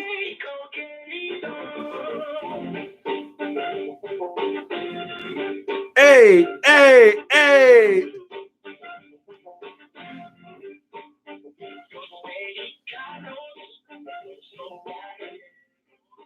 Oh my God, that's like California Love in Spanish? That's my shit. ¿Qué pasa, loco? Chilling, man. Aquí nomás in the barrio, sitting outside, listening to all the dogs going crazy, trying to get into the mixes. That's crazy. Joe, why don't you take the lead on this one, man? I know you're excited to talk to Chuey Martinez. Oh my goodness, I guess that my first question is, you're one half of the Juggalo Championship Wrestling Tag Team Champions. What is it like to wrestle for Juggalo Championship Wrestling? Well, I started wrestling with those guys in 2006, and the first time I wrestled them, I got hired and then fired. Oh, shit. In Oklahoma City, man. Long story short, it was a fun night. Then after that, I've been working with those guys since 2007. They brought me back to the Gathering at Juggalos 2007, and then I've just been working for them every year after that, just trying to get in the rankings. And last year, me and my brother Mosh took what was rightfully ours. Mosh Pit Mike, we took what was rightfully ours, and that was the KCW Tag Team Champions. Until this gathering, the new booker decided to be a little bitch. So Juggalos have very vocal opinions. You and I both know that. And my brother, Mosh, decided to speak his mind. So obviously what he was speaking his mind about, the clowns didn't like it very much. And I'm a very passionate person when it comes to real professional wrestling. I don't know what the fuck I was hearing earlier. But I just had to stand for my brother because they were lashing out on us because him speaking his voice. So I had to take a stand, and we dropped the titles because I'm not going to go into a place where they're going to come and talk shit and for all our hard work, and they're just going to stomp on us and just take the titles away from us. So I said, no, fuck that. I said, I'm going to do it the man way, and you want the title? I sent it fucking back to him. I said, peace out, motherfuckers. Oh, shit. Here we go. Absolutely. I will always love ICP. I will always love the clowns. I will always love that whole fan base because they have been so good to me for over a decade. But my whole thing is I've always been true to myself and true to where I come from. And my whole thing is if something's affecting me, I'm going to tell you the way it is. And I'll tell everyone. I don't have no reason to hide shit. There you go. There you go. So, next question. Check. You actually made your wrestling debut in 1997 at the age of 14. That's a really young age to start wrestling. What made you want to start wrestling at the age of 14? Well, I came from the barrio of the west side of San Antonio, Texas. And just for some people to be familiar, that's pretty much one of the poverty sides of that state. Go Spurs! Yeah, little Spurs, brother, little Spurs. And my whole thing is, it was two things, man. It was either get into the gangs or try to do something to get out of the gangs, to get out of the streets and shit. So I was very fortunate enough to be in a school that helped me so much. Where one of the Latin teachers of this magnet school I was doing when I was growing up was luchador. He was a wrestler. Wow. And from there, he had a wrestling company. And then that was at the same time that Shawn Michaels had his wrestling company. And of course I couldn't afford that shit. I mean, I was broke. I was being raised by a single parent by my mother with 4 kids, me being the youngest. So there was no way I was going to go to that fucking expensive school. Hell no. Right? But the great thing about it is there's definitely a lot of good people in this world, and that man definitely was one of them, where he got me in that itch, and he fucking got me so addicted, and I've been doing it ever since. Now, over 24, almost 25 years later, I just got into my prime now, so now I'm ready to kick everyone's ass. Well, I want to ask you about that too, but Joe, I know you got another question, bro. Jump back in here. I do. I have one final question before I send it back to my co-host, Renee. So you are a wrestler that has also done some death match wrestling. You were introduced to it by Prince Burrito, Super T, and the Network Butcher, which is another amazing guy that I would love to have on the podcast, the Network Butcher. And I guess that my question is, how do you get into the mindset to do like the deathmatch wrestling? You're going through painted glass and ball grind. How do you get into that mindset? Or you just have to be a crazy motherfucker? Well, man, at that time of my life, I was definitely going through a very hard time because I lost my dad in 2004, and Prince Rondo and Super T were the guys that helped train me in regular style wrestling. They kind of christened me up in just old school style wrestling. And I Necro Butcher in 2006 after one of my buddies that were doing a local show in San Antonio, and they had begged my ass to go to the show because I was kind of like boycotting wrestling at that moment in time, just because I just lost my dad, my head just wasn't right in the game. I didn't want to hurt anyone else or myself at the same time. So I was just taken aback, and then they begged me to go to this show, and I was like, fuck it, all right, man, I'll be there. So as soon as I walked into the show, I walked into the back to tell all the boys what's up. There's this fucking burly, fucking redneck looking, fucking crazy motherfucker walking into the back at the same time I was. And the first thing out of his fucking mouth was, any fine young gentleman in the back would like to buy me a beer. And as soon as he was saying that, I was walking in at the same time. And I turned to the right and I had 2 beers. I just got 2 beers myself. So I gave them both my beers. Woo! Yeah, boy. I like that shit. And then he goes, right. And then he goes, holy shit. I was like, when you're ready, man, we'll go get another one. He says, give me 1 second. And literally, he drank both of those fucking beers in like fucking 7 seconds, bro. And then he goes, I'm ready. Let's go to the bar. And then we went to the fucking bar. And then before you know it, we were talking 10 more minutes or another fucking round, some shots. We're talking again. 15 more minutes. We're talking again. Next thing you know it, I'm in the fucking main event. I'm in the main event with him that same fucking night because one of the guys, I think it was Rude Boy, he fucking canceled. He was being a little fucking bitch, and he canceled. So I'm glad he was being a little bitch because he's always a little bitch. He decided to. He decided. What's up, Rudy? He watches this show. He watches this show, so he'll hear you. It is what it is, man. I'm real as fuck. So there you go, man. And what happened was there, so like they needed someone to wrestle Dylan, and then after that, Dylan brought this other guy down, so he wanted to help this guy get work, and then they ended up bringing this guy from Detroit named Alcatraz 187 down, and they brought him down, so he ended up being my partner. So the main event ended up being me and Alcatraz 187 versus this guy named Sid Murder and the Necro Butcher, and that was in 2000, maybe like probably like in March of 2006, I believe it was. And then from there, after I did that fucking match, and listen, man, I was doing all that shit when I was a kid, like, jumping off my mom's fucking house into the trampoline on shit, taking shingles off the siding and shit when I was a kid. I mean, who fucking didn't? If someone's going to tell you that they didn't want to, that they didn't do that when they were young, they're fucking lying. They all did. So that's kind of like the base where my mentality was, but it was definitely on a different scale because there was fucking 700, almost 1,000 fucking people at this show. So I'm like, holy fuck, like this is about to burn. Like I'm like, am I really fucking doing this? And then, dude, as soon as I got in that ropes, it was like I hadn't been in the ring for a year and a half. But before you know it, I just felt like it was yesterday. And then after that, bro, then I ended up doing like this big angle with Necro for like over a year at this weekly show they were doing in Denton, Texas at the time.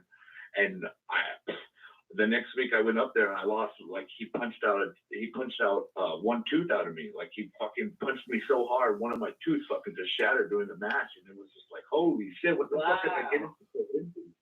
But since then, man, I've been addicted ever since, and I owe it all to my mother because I used to be a pain in the ass when I was younger and in the barrio, and she used to beat the shit out of me, man. So me too.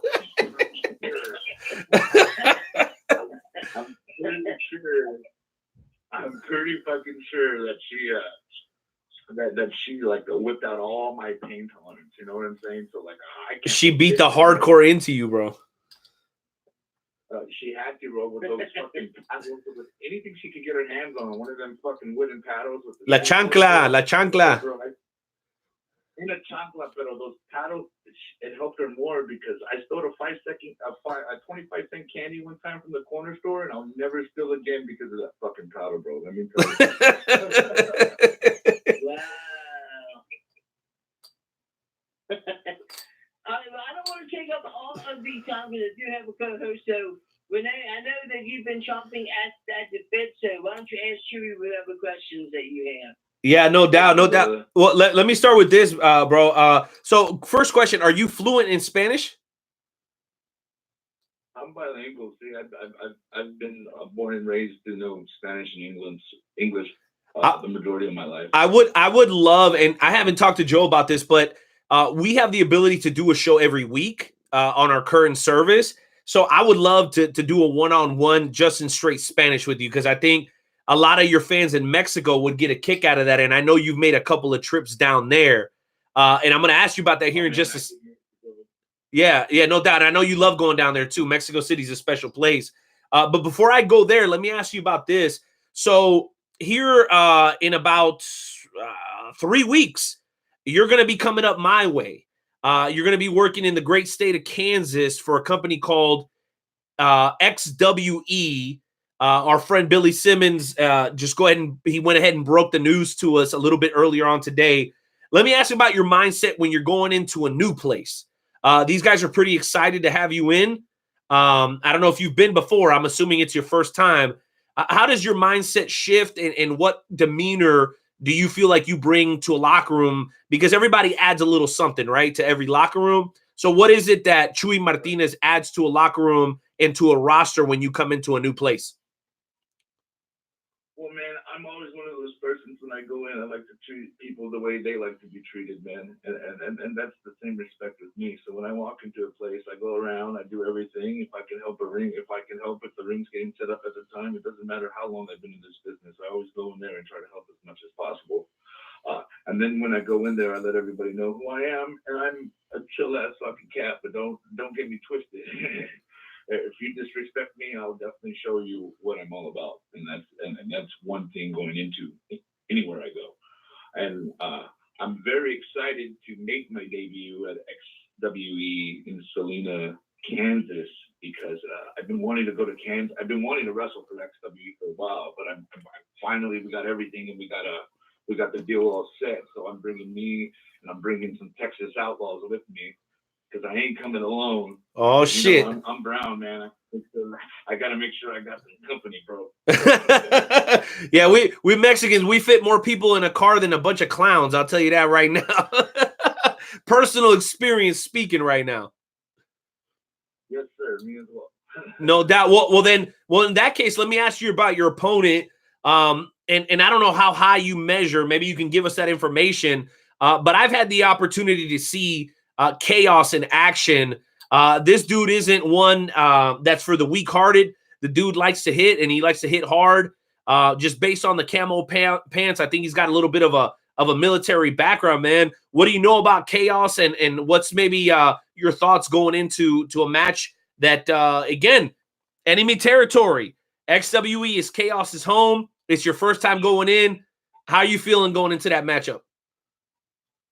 Well, when I go into any matchup, it's, my number one mindset is just going there and taking someone's head off. And they obviously know they obviously have to do their homework, because they know who the fuck they're stepping in the ring with. And there's a few things about me.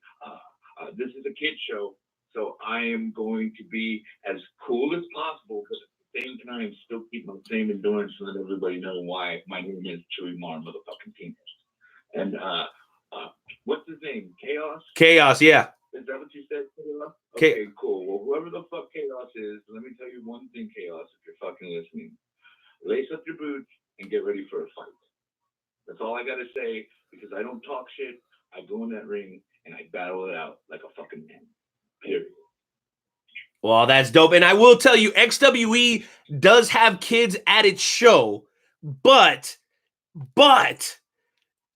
depending, I'm just telling you, XWE, there's a gray area there. I'll just tell you that to it. You can talk to the boss yourself and figure out what you guys are going to do. But I think I know your style, bro. I know your style, and I know how you like to get down. And I think you're going to have some freedom there that you're really, really going to enjoy, so that you and Chaos can blow the roof off of that damn place. Well, let's do it, man. That's what I'm there for. There's the reason why people bring me in, because I'm the fucking storyteller that no one will ever forget. Once you see me live in action, then you understand why people either love me or hate me. And you might even hate me, but the one thing you have to do is protect me. Damn. All right. Well, December 14th, guys, that's XWE in Salina, Kansas. Make sure you guys look them up on social media, man. That's XWE. Pretty easy to find. My next question is this. I know you talked about your mom's and your heritage and all that. You had the very rare opportunity to go and work in the country that your family originated from.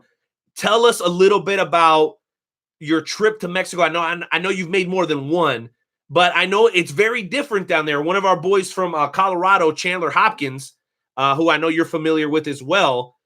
Chandler just made his AAA debut. So talk to us a little bit about the differences between working in the States and working in Mexico. And do you have any dope stories from your trip down south? I have tons of dope stories, and I started doing Mexico in 2009. And I first went to the border towns. Like I started doing like Matamoros, Reynosa, Nuevo Laredo. I've never done Juarez, but I've done all of those on the south side of the border. And from there, I was there for a good year and a half, like before they invited me to Mexico City. And then when they invited me to Mexico City, that was the first time I ever did Mexico City. And let me tell you, man, it's fucking amazing. Wrestling in general in Mexico is it's a lifestyle. And if you know what the fuck you're doing, or if you know how to hustle, you can get work every single day, either once or 3 times a day, 7 days a week, if you really know how to hustle, man. And that's the best part. That's not even the best part. The best part is that these people are so in tune with your storytelling and just so in tune with you because you're different. Because me being different and coming, like, I'm still the gringo to these guys. But me going in there and showing them that I'm not a fucking pussy is what they respect the most. So my first time in Mexico City, we were in an 8 Americans in one match. And there was guys from all over the country, 8 Americans, and we got this crowd so hot, brother. There was maybe like 400 Mexicans there in this small ass, tiny, awesome freaking arena. But let me tell you something. We got this match so hot, where half of the Mexican locker room came into the ring and started beating us up, or trying to beat us up. Knowing me, sir, knowing me, we have no idea what the fuck is going on. So when I'm seeing these other cats getting hit by these dudes, here they come. They start coming at me. So I start knocking out these motherfuckers. I don't know what's going on, but I know that I've been trained. Like if these people are trying to fucking, you got to defend yourself. So I did. So before you know it, after the 5th Mexicano, I knocked out. These other guys, one of the brothers, that his brother was wrestling Angel Demonio, which is the guy with the cinder blocks. The guy that hit the Puerto Rican with the cinder block lately, that's in Mexico, that everyone's... Oh, yeah, he breaks him and all that. Yeah. Okay, gotcha. Yeah, boom. So, Demonio, his brother, they're part of this fucking group, man. They're called the Los Poros. Like, his brother, Big Memo, Ovet, Angel Demonio, they're like, these dudes are like badass in the underground. Like, fucking crazy. So much where this dude... Big Memo pulls me out of the ring after I knock these dudes. He grabs my feet and says, Chuy, ven, ven. They're like, ven aquí. So he brings me and he takes me out of the ring and he's telling me, ¿Qué pasó? And I'm like, well, they're fucking hitting me. And I'm telling him in Spanish. He's like, nah, pasímate. He's telling me, kneel down, like, get right here. So he put me like right in the apron, like right next to the ring, and put me kneeling down while everyone's still beating up the other guys. And he says, yeah. And then 4 Mexicanos are coming to try to kick my ass, and he said, nah, verga, get out of here before. He's like, you want to fight him in Spanish? You want to fight him? You got to pelear conmigo. Like, you got to fight me as well. Oh, like, shit. What's going on? I was like, well, I'm ready, man. Like, I'm ready. And then after everything, after all that little, everyone seeing me fucking knocking them out, they're pulling me aside, then they start working with us again. And then he's like, Chuy, brother, he's telling me in Spanish, don't worry, you need to go back in there and just let them beat you up a little bit. But don't worry, they're not going to touch you. So sure enough, bro, I was like, fuck it, I'm ready, whatever. And then as soon as they threw me in, then they get me in the corner and they say, come on, they're telling me to come down. Like, no worries. Respeto. They're saying, we give you respect, bro, no worries. And then they start working with me. And then everything they're giving me, they're barely even touching me now. Like, they're not even touching me anymore. Holy shit. So So after that, then I let him beat me up, and then went over, and then we go in the back, and then like before you know it, Necro's knocking his fucking ass off. And then the other guy's like laughing. I was like, "Oh, it's your brother. No way. We're not gonna let that happen." And he was like, "Fuck it. All right. Are you done?" I said, "Yeah, I'm done." I go, "Are you good?" "Okay, good. All right, cool. Here's some cocaine."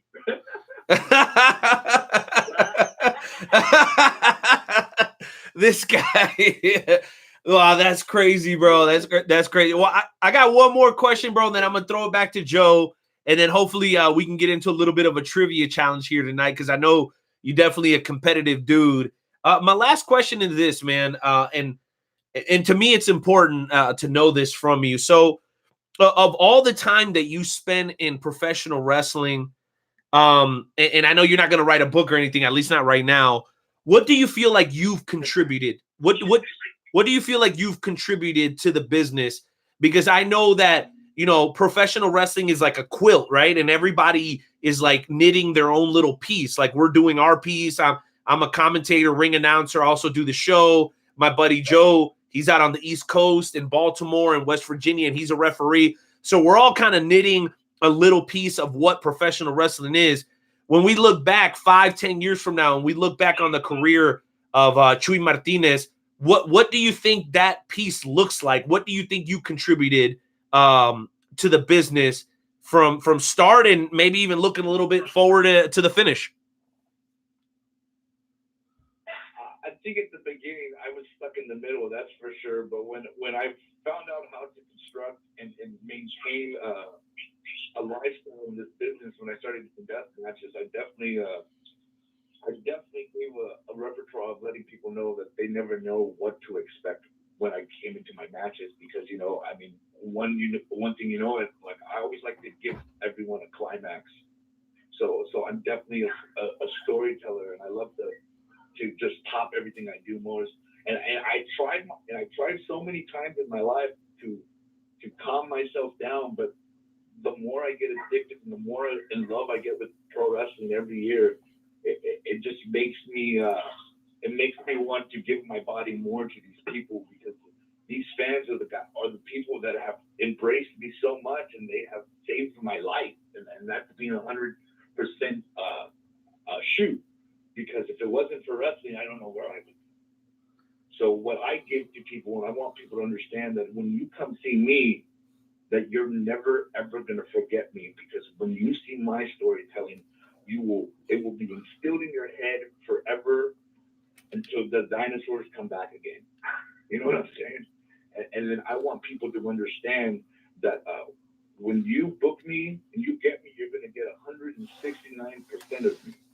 And you're going to get my soul, you're going to get my heart, and you're going to get my brain. So I would expect people to use me the right way, not the wrong way.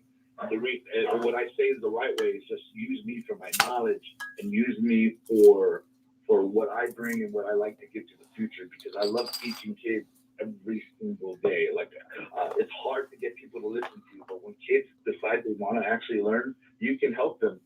And I love giving kids a platform, just like what I'm doing now with Texas Heat Wrestling in Fort Worth, Texas. So I just want people to understand that I'm a fucking G. And I'm a ride guy G.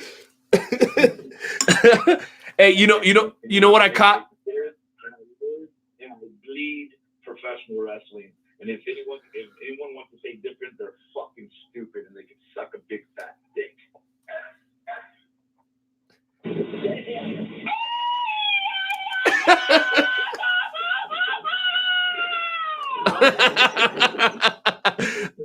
I knew this interview was going to be the shit. Jonesy, why don't you close this out with your last questions, bro, so we can get to the Wrestle Talk Podcast Game Show Challenge. Well, I would ask another question, but we have a caller that actually wants to come on and ask Chewy a question. So I'm going to let this caller ask Chewy the final question. Are you okay with taking the question, Chewy? Sure, man. Go ahead. Fuck it. All right. Drew, are you with us, sir? Hey, what's up, guys? Can you hear me? Yeah, what's up, man? What is your question? You are on the Let's Talk podcast with Joe, Renee, and Chuey Martinez. What is your question, sir? Heck yeah, Chuey Martinez, man. I'm going to be totally honest. I don't know a lot about you. I've heard of you because I saw you on the poster for XWE in Salina, Kansas. But I've been listening to this interview, and I thought, man, he likes ICP. He likes all that juggalo stuff. And, I'm a way different person now, but, like, growing up, me and my brothers used to listen to ICP all the stinking time. And I was just curious, what is your favorite ICP song? My favorite ICP song. That's a good question. Give you a favorite one. I can't give you a favorite one because I've tripped so many times on a lot of them.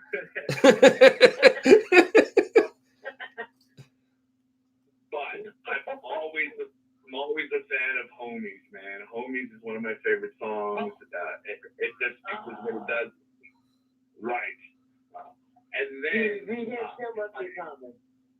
my whole album, like the Jekyll Brothers album, is one of my favorite. I can't give you a favorite one on that album because that album is the shit.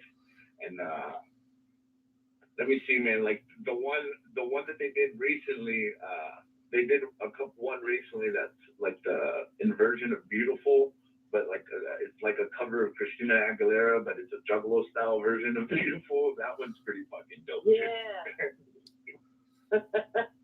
Oh my goodness! Wow. That was a great question, Drew. Very, very good. It was. Yeah, man. It definitely was. All right, Renee. I guess it's time to transition to the Wrestle Talk Podcast Game Show Challenge. Why don't you clue Chewy in as to what the Wrestle Talk Podcast Game Show Challenge is, sir? No doubt. Let me do that. Well, Chewy, the thing is that here on the Wrestle Talk podcast, we know that all professional wrestlers have one thing in common, and you guys are very different. You all have different backgrounds and different stories. But one thing that is for sure is that all professional wrestlers are super competitive. And so what we like to do at the end of every show is have a little bit of a trivia challenge where you, Chewy, motherfucking Martinez, gets to go against me, the Night Owl, in a little bit of a trivia challenge. The way it's going to work is, well, I don't listen. I drink a lot of beer, bro, so I don't know. But what I'm telling you is that Joe will be Alex Trebek, right, from like Jeopardy or whatever. He's going to give us some clues. And then as soon as you know the answer, all you got to do is shout it out. The first person, 2 out of 3 falls, is the winner. The question is, are you down with the Brown?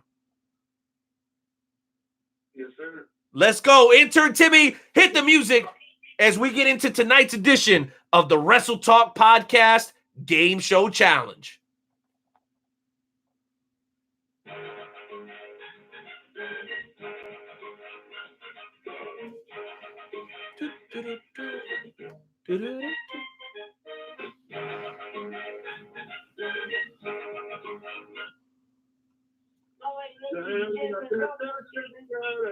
Yeah, me too. I like that song. Na, na, na, na, na, da, da, da. It's a good song. Edition of the Wrestle Talk Podcast Game Show Challenge. I am your host with the most, Nightmare Joe. And tonight, this contest is scheduled for the best 2 out of 3 falls. In a few moments, I'm going to ask you a couple questions, and all you have to do is just shout out your answers. I mean, it's pretty simple. I ask you like three questions, and all you got to do is just shout out your answer. It's not anything that's really, really difficult. So, with that being said,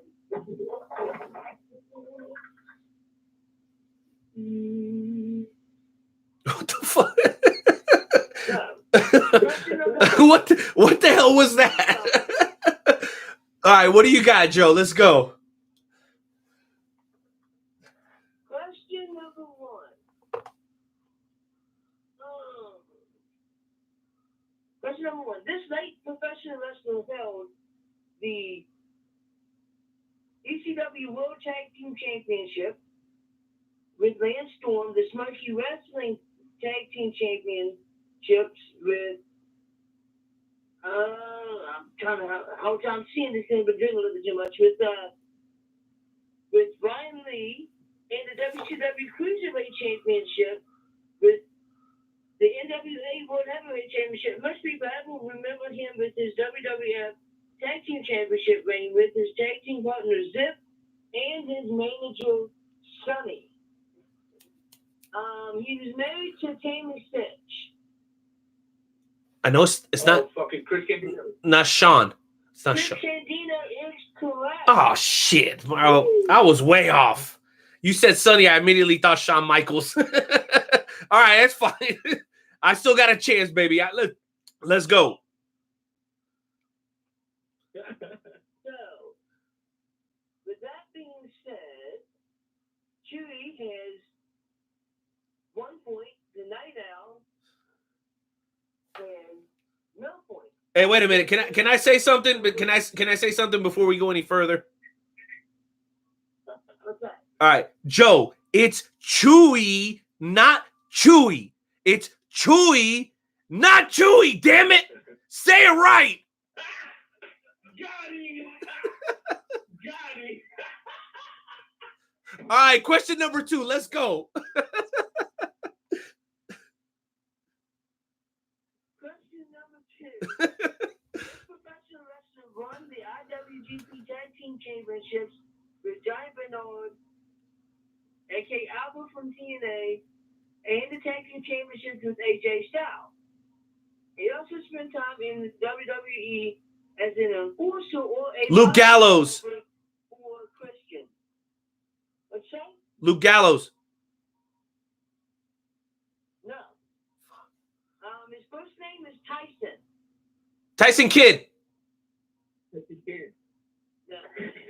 not Tyson Kidd. First name is Tyson. He had a bunch of tattoos. This is really, really hard. Hold on. Tyson. It's the big tattoo guy. The boy. It ain't Mike Tyson. I know it ain't Mike Tyson. I don't know other Tyson, bro. Tyson Tom. Or Tom or something like Tyson Tomko. Tyson Tomko, right? Tyson Tomko. What the who the hell is Tyson Tomko? You gotta be kidding me right now. This is some bullshit right here. Mr. Martinez has won the Wrestle Talk Podcast Game Show Challenge. But Wait, I'm Mr. Martinez. So I won? No, I missed Martinez. No, me. That's me. Question number 3. This wrestler has held the CMLL World Heavyweight Championship as well as the WWF European Intercontinental and Tag Team Championship. He has been associated with such individuals as Terry Reynolds, The Godfather, Ryan Shamrock, and Eric Bischoff. He was also a member of the Right to Censor. Stevie Richards. And he's most famous. No. Godfather. No. You're very, very close. He is a huge advocate for the marijuana. Val Venus. That was me. Val Venus is correct. Has won. This is bullshit. I got that one. Swept, you dummy. Play the music. That's messed up, bro. Usually we play a certain song because of if you win, but in honor of Mr. Chuey Martinez, we're gonna play this song.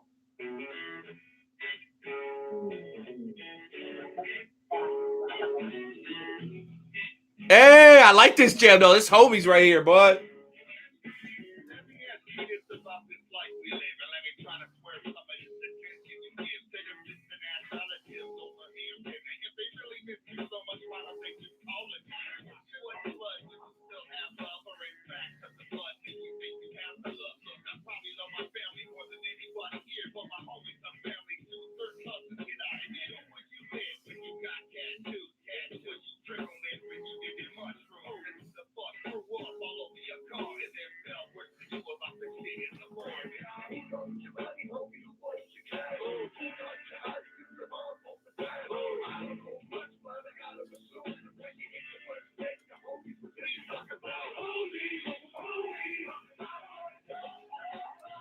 Woo!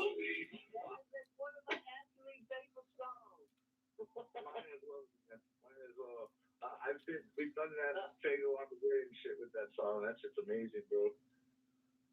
Oh, man, I'm so jealous. Yeah, I've done it plenty of times, All bro. right, so why don't you go ahead and end it out for us, Renee? It's all yours. Fucking bullshit! all I gotta say, Chewy, is that I want a rematch. So when I see you on December 14th in Salina, Kansas, XWE, I don't know if we're gonna do a trivia challenge or a drink off or a smoke off or something, but make sure that the Martinez boys get together and we crack a cold one, bro. This is one of my favorite interviews of all time, okay? And we've had some dope interviews, bro. We've interviewed some legends. We got Hacksaw Jim Duggan coming next week, baby. I promise y'all I would go ahead and spill the beans, right? Because I'm a beaner. You already know that. Hacksaw Jim Duggan on the show next week. Chewy, bro, before you go, do us one last favor. Talk your shit. Drop your social, man. What do people need to know about you on social media? Yo, man, I appreciate it. I drop my Facebook. It's Chuey Martinez. I got a Facebook fan page as well. It's Chuey Loco Martinez. I'm also doing Texas Heat Wrestling in Fort Worth, Texas, the Dallas-Fort Worth area. I have a show December the 7th here in Fort Worth, Texas. I have a show on January the 26th here in North Richland Hills. And I also got another Texas Heat Wrestling show February 29th back in Fort Worth, Texas. So if you think that I cannot fucking go to a different place and rule shit, y'all are all fucked up. Because there's one thing that I do, and what I do best is wrestling.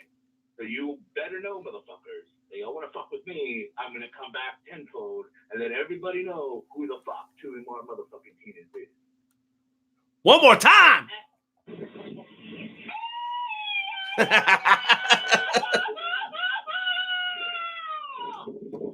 That's Chewy Loco Martinez on all social media. Chewy, thank you for being here, man. From the heart, from Renee and from Joe, we're honored to have had you on the show, man. Please safe travels on the road, bro, and I'll see you in a couple of weeks. I'll see you in a couple of weeks, bro. Thank you, guys. Appreciate it. Much love. Grace and peace. Adios. My God, that was absolutely amazing. This has to be one of my favorite interviews of all time. Could you imagine, Renee, a Wrestle Talk podcast with the first hour being Chewy Martinez and then the second hour being Primetime Amy Lee? Yeah, I don't think we could get that cleared anywhere. I don't think anybody would allow us to publish that interview. But I will say this, Jonesy, tonight was pretty spectacular. Larry, and again, I apologize for the technical issues at the beginning of the show, but Larry Pappas came on the show. He's a guy that we kind of uncovered here recently, which he's still a lot of question marks around Larry Pappas, but just the fact that he came in and told us that story about Andre the Giant and singing at Jim Cornette's wedding, I think all that was pretty freaking awesome. So thank you to him. Huge shout out to all the FWWC folks. We love the FWWC, the world's premier fantasy wrestling promotion. And guys, if you wanted to be in pro wrestling, but you can't for whatever reason, you don't have the money, you don't have the ability to travel to a school, you're physically or mentally limited and can't actually go into pro wrestling, the Fantasy Wrestling Worldwide Chapter is the place for you. Again, WrestleTalkPodcast.com. Slide over to the Fantasy Wrestling tab for more info. And then I guess I would be remiss if I didn't say this. Jonesy, another big shout out to Journey Pro, KCXW, all the other promotions in the area. I'm just talking about the promotions this week. Jay Hollywood, everybody over at Everything Combat, the Conspiracy Farm, and it's me talking to you, Wrath Bums Engraving, and then, of course, the Retro Zone, our newest sponsor, right outside of Nordstrom's at the Oak Park Mall in Overland Park, Kansas. Man, we are blessed to have you guys as a part of the team. Shout out to my boy Joe. I will see you tomorrow night at Journey Pro, and then Saturday again over at KCXW. It's been a fantastic show. I'm very, very pleased with everything that we're doing, and we promise you, as we move towards 2020, the Wrestle Talk podcast, we're going to go ahead and raise our game and make sure that we continue to provide you with the best interviews in the world of professional wrestling. Jonesy, any final thoughts before we get out of here? Oh my goodness, it's been an absolute amazing show. Thank you guys for supporting us. Thank you for listening to us. My goodness gracious, next week is going to be just as amazing as we have Hacksaw Jim Duggan coming on. Oh! Dude, that's the dude I've been watching since I was a kid. So, Hacksaw, I got all kinds of questions, especially his match against Harley Race at WrestleMania. Man, oh man, oh man. Do I have to ask him some questions? But that's for next week, ladies and gentlemen. It has been an amazing show. Until next week, I am the Nightmare Jones. He is the one and only the Night Out with Nate Martinez. We bid you guys adieu. Peace. Turn that up, baby. Let's go. Turn it up.